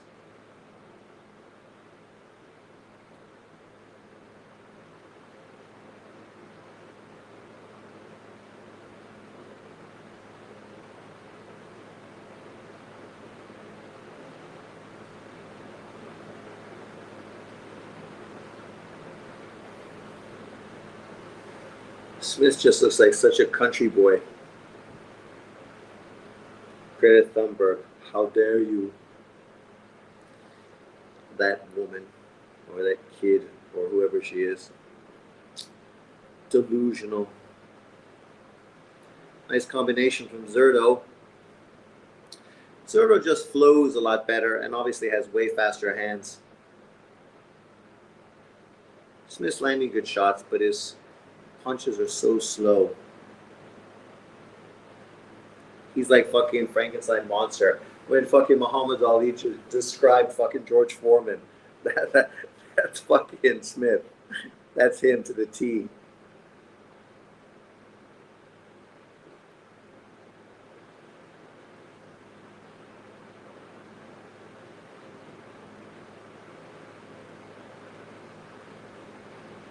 I'd love to see one of those short lefts fucking just catch Zurdo on the chin. There. Turned over.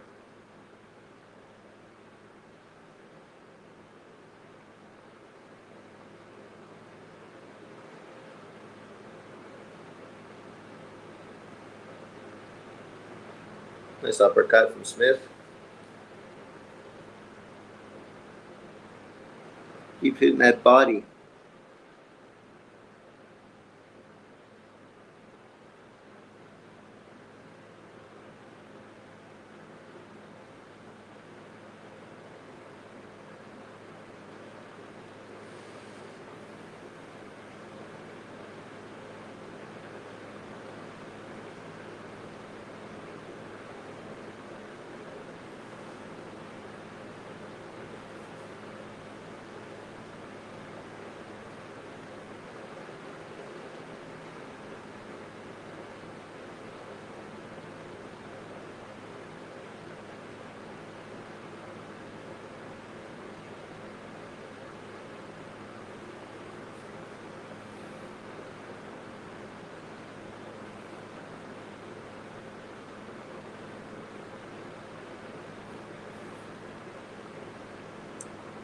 Bring it.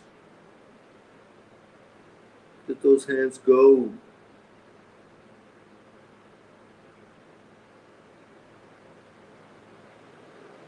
Smith is done. He hasn't got his second win yet. Hold on. Then he'll come back like fucking molten lava flowing across the fucking ring. What's up, Jay? You're missing a good cruiserweight scrap.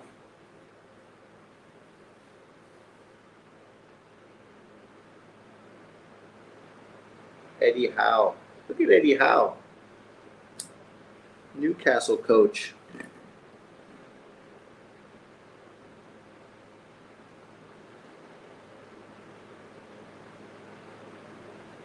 It's a good fight. Both guys are having success. But Zurdo's got faster hands.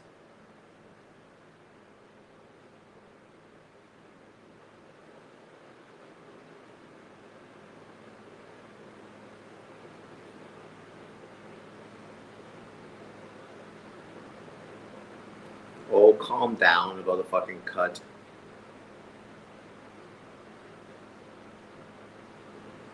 Can you see?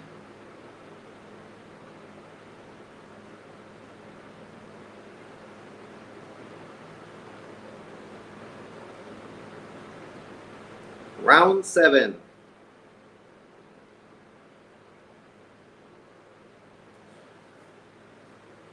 Zurdo could be tough for Opataya because of his ability to move and fast hands.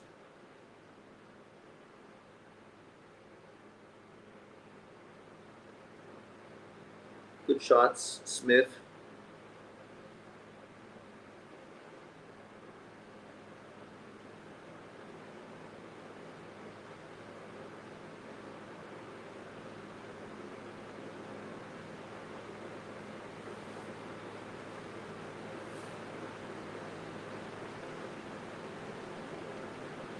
I thought Smith would do this more.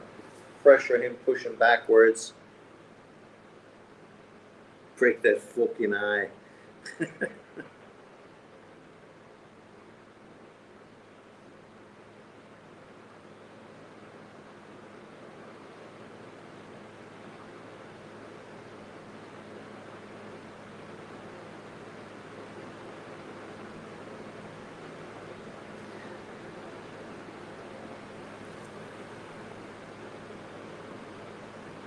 Yeah, I felt Smith would be more aggressive, pushing him back, overwhelming him.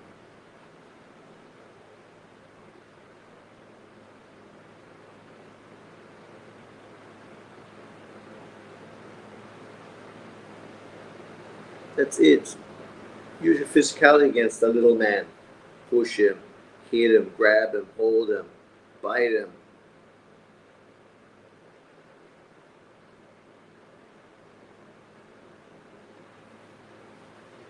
Oh, home run shot, missed by a mile.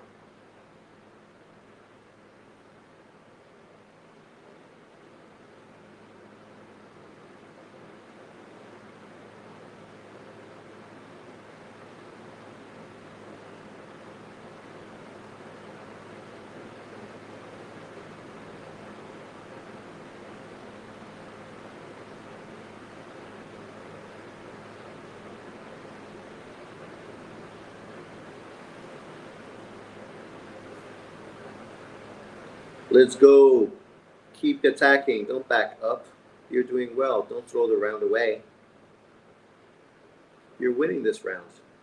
There you go. Big right hand. Push forward. Don't let him push you back.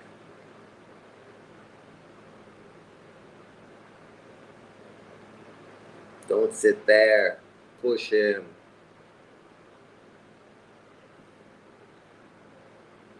There you go.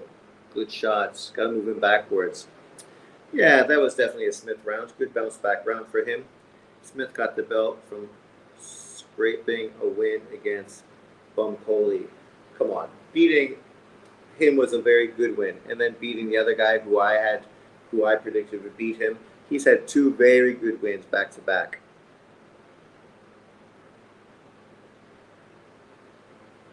I don't know if any of them will be successful at heavyweights.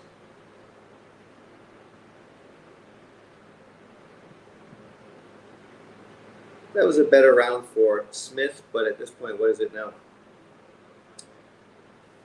4-2, 5-2, maybe 4-3, if you're being kind.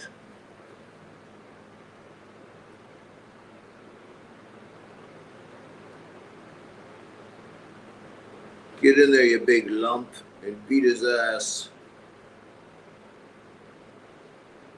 Round 8. It was a good bounce back round. Now let's see if he can continue to put pressure on him.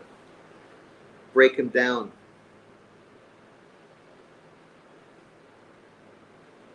Zurdo's just a wee man.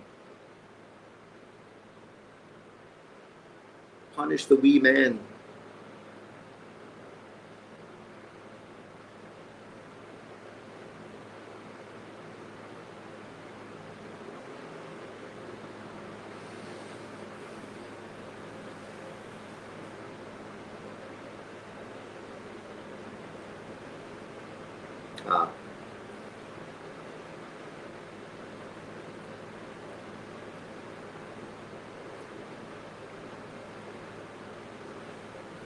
They gave Zurdo that last round. I don't know about that, man. Come on, Mannix. That should be the third round.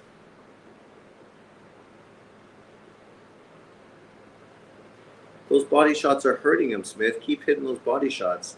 Remember last time, the end of the rounds, you hit him and he ran for the hills. Oh, I need to fucking plug in my computer. I'll be back.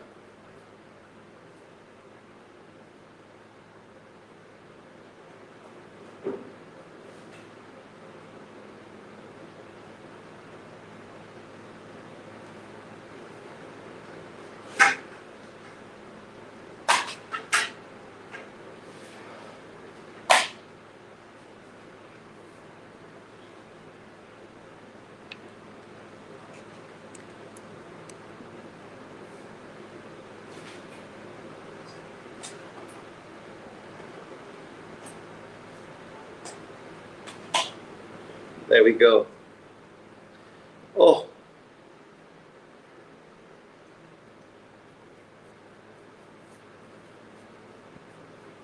Come on, Smith. Hit the body. Hit him. There, good uppercut on the inside. Now hit that body. Take it to him.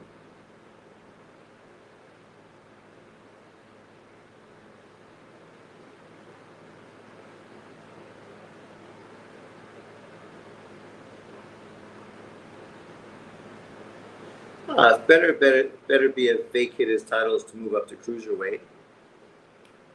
You'd have to appreciate the man for fucking doing big boy moves for sure. But then, of course, we know the Americans would say he's ducking David Benavidez, even though that would be exactly what David wants, a cherry-picked title that he doesn't have to beat anyone.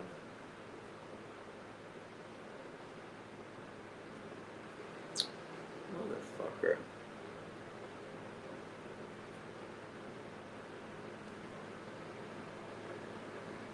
Come on, Smith and big.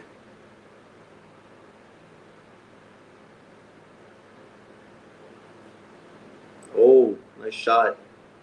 Caught Zurdo.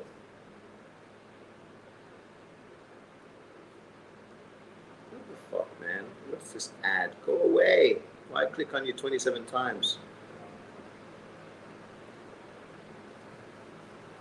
What's up? Canelo fans would say he's ducking Canelo. I've heard a few of them say Canelo's chasing Better BF. Well, chasing Better BF and Better BF ducking Canelo, come on. I don't think Canelo fans would even say that. Even IBFP, I don't think would say that. Who are those fans?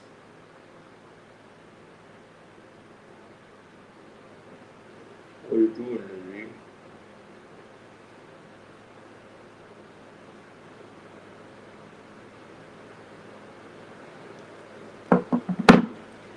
Round 9.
Look at the flashy footwork by Zurdo.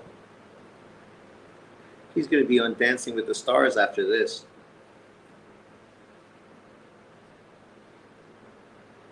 Wow, nice movement, punching. Wow. Zurdo's looking class right now. Looking class. Moving, hitting.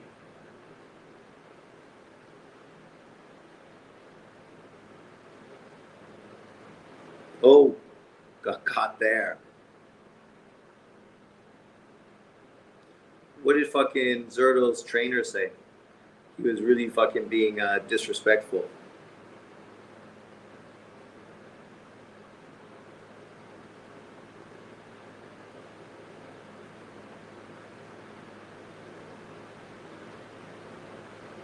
Oh, nice shot.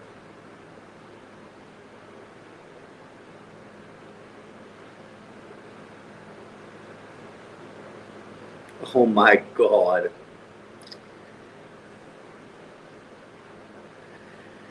How come he didn't show those pound for pound skills at 168 or 175?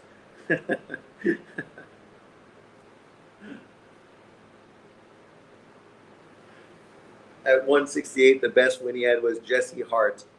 And fucking he had no big win at 175.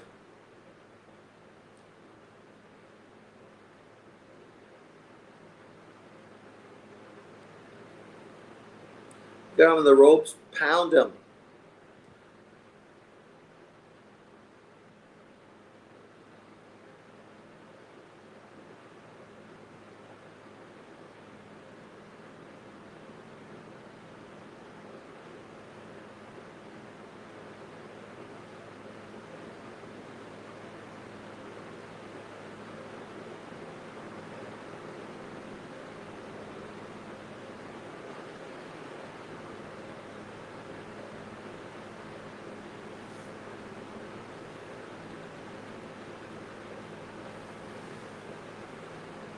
Can this Zurdo beat Opataya? I think it's a good fight. He obviously got a good chin. Fast hands, fast feet.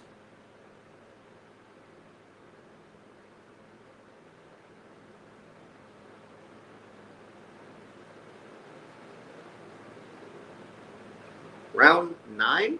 Round 10. What is it? Round 10. Smith, you're going to have to fucking hurt him. Drop him. Hit him in the nuts. Be like Katie Taylor and headbutt him. Well, that was a good body shot.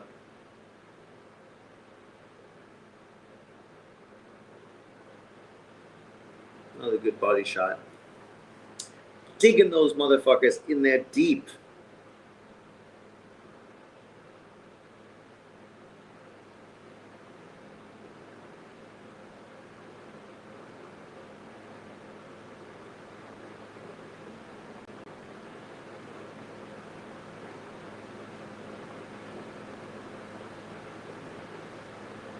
Don't hold him. You got him in the ropes. Hit him.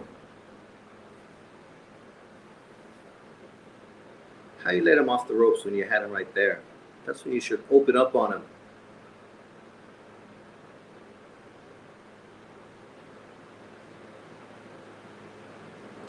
Those body shots. He ain't liking it.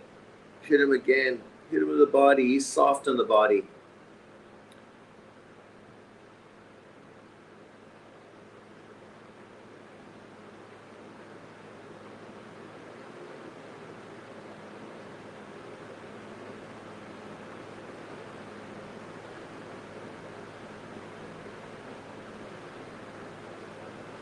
Nice footwork, Zurdo. Turning him, turning him.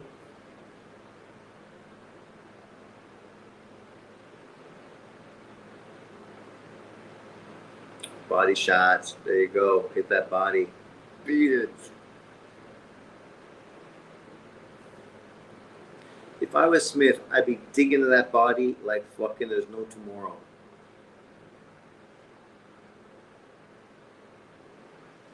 I wouldn't even worry about his head.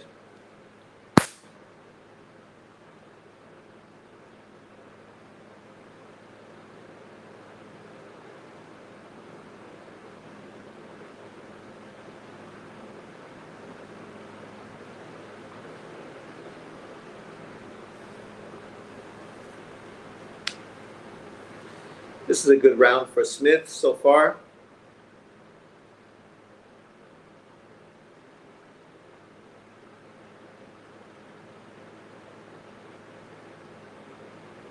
I think that early body shot really bothered him.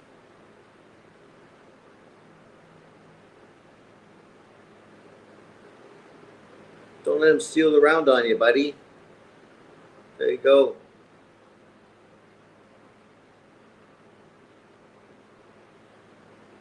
Good round for Smith. CBS. Back with no commercials.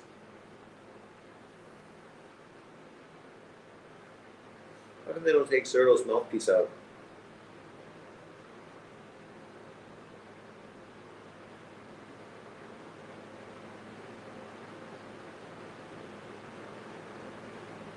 Come on, J.A. Zepeda looks good, but who did he beat that's great? You got to keep it 100. Got to be fair.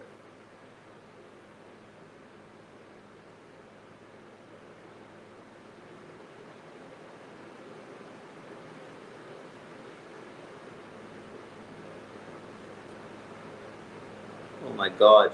Dog poop fairies around. Why isn't he just on the live? Why is he like fucking leaving comments on my video?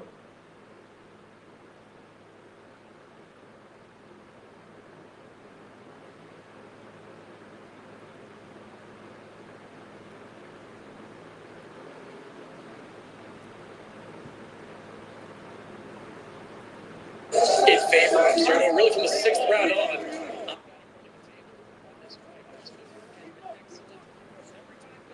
Oh, fucking Mannix is terrible. He hasn't given him any of the last 4 rounds. And I thought 2 of those rounds were definitely Smith rounds. The last round, come on, man. Like, he literally hurt him to the body. Had fucking Zurdo not doing too much that round.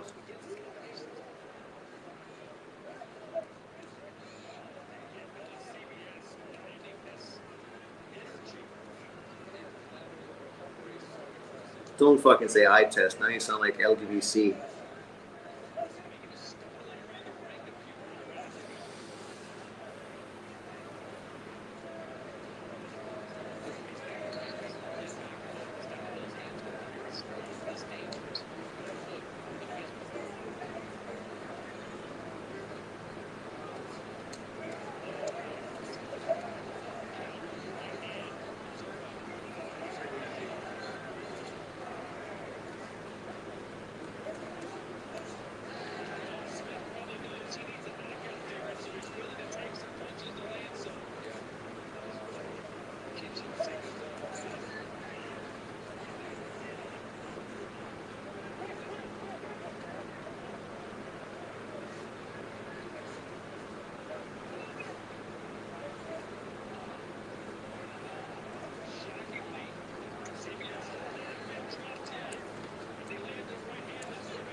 All roads lead to them. That's true.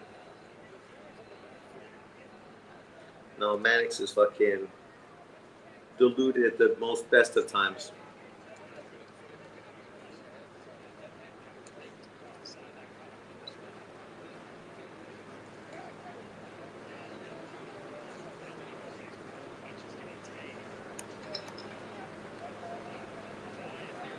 Zurdo bounced back in this round.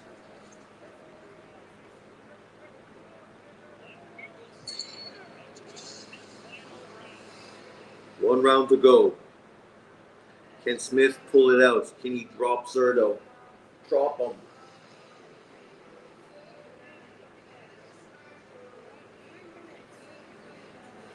Ooh, and then I need to go to bed.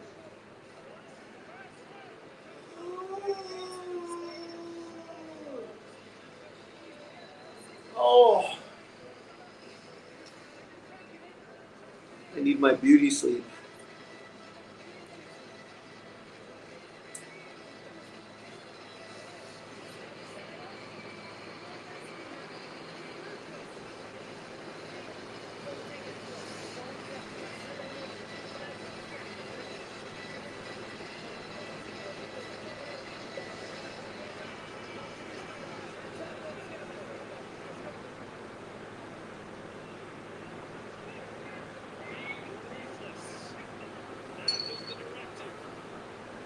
Here we go. Last round. Come on, Smith. You got nothing to hold back now. Hit that body like fucking no tomorrow. B-hop. Is that B-hop?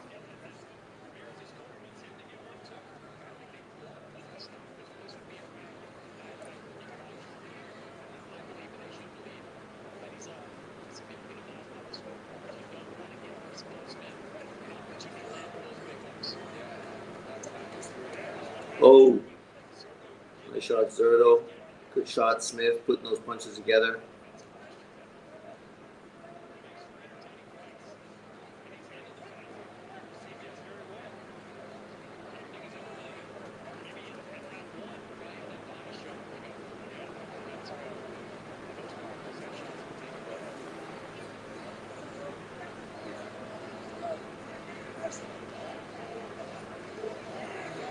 Zurdo's fast hands, letting them go. Come on, Smith. Don't let him push you back. Push him back and hit that body.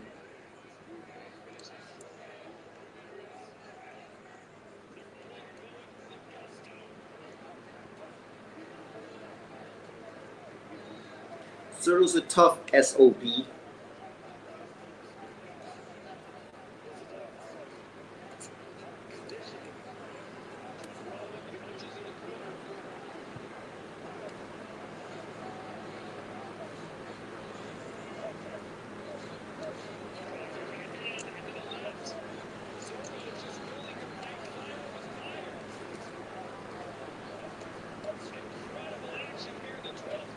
Come on, bring it. You got a minute left.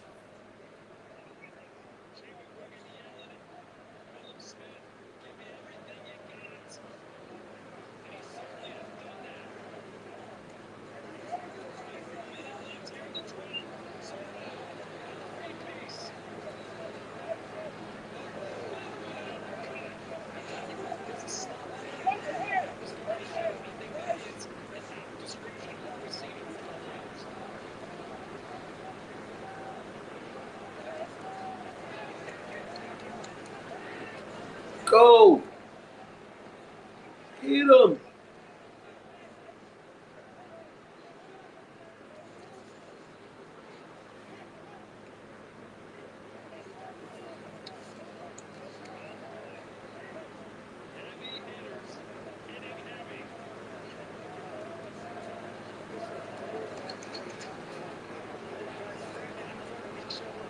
Gotta take your hats off to both these guys. They both fucking gave it.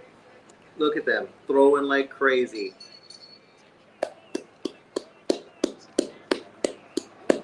Good fight, guys.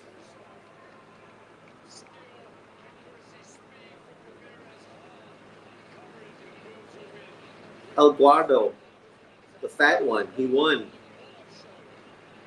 But Smith did well. He did his best.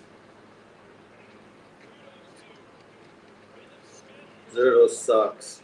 Why does he suck? He showed a lot of skill today. Fast hands, good feet.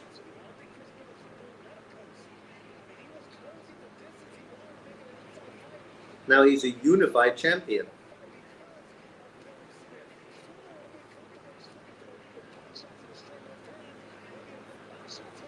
No chance. No way. Who are you going to take off the list?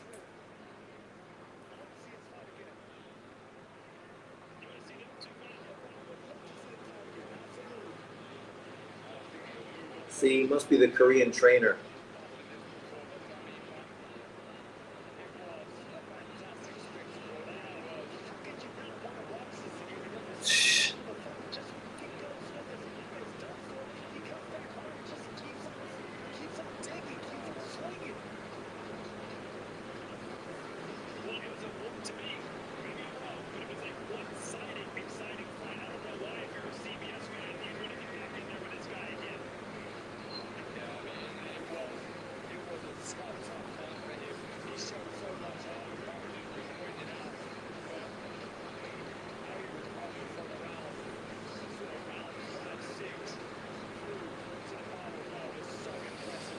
It's a love fest. Oh, right, Lily? Sorry. Shocking you. to bed after this. Take a nap. It's been a long night.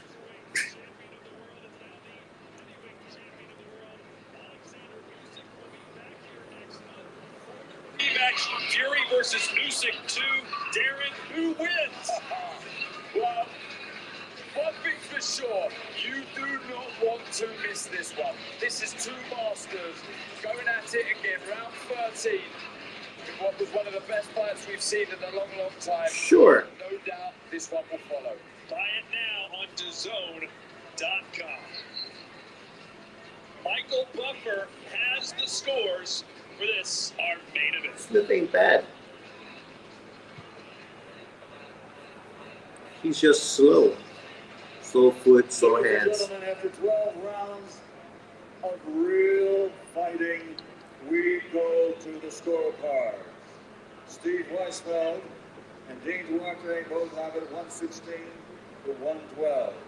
Mark Lyson scores at 116 to 113.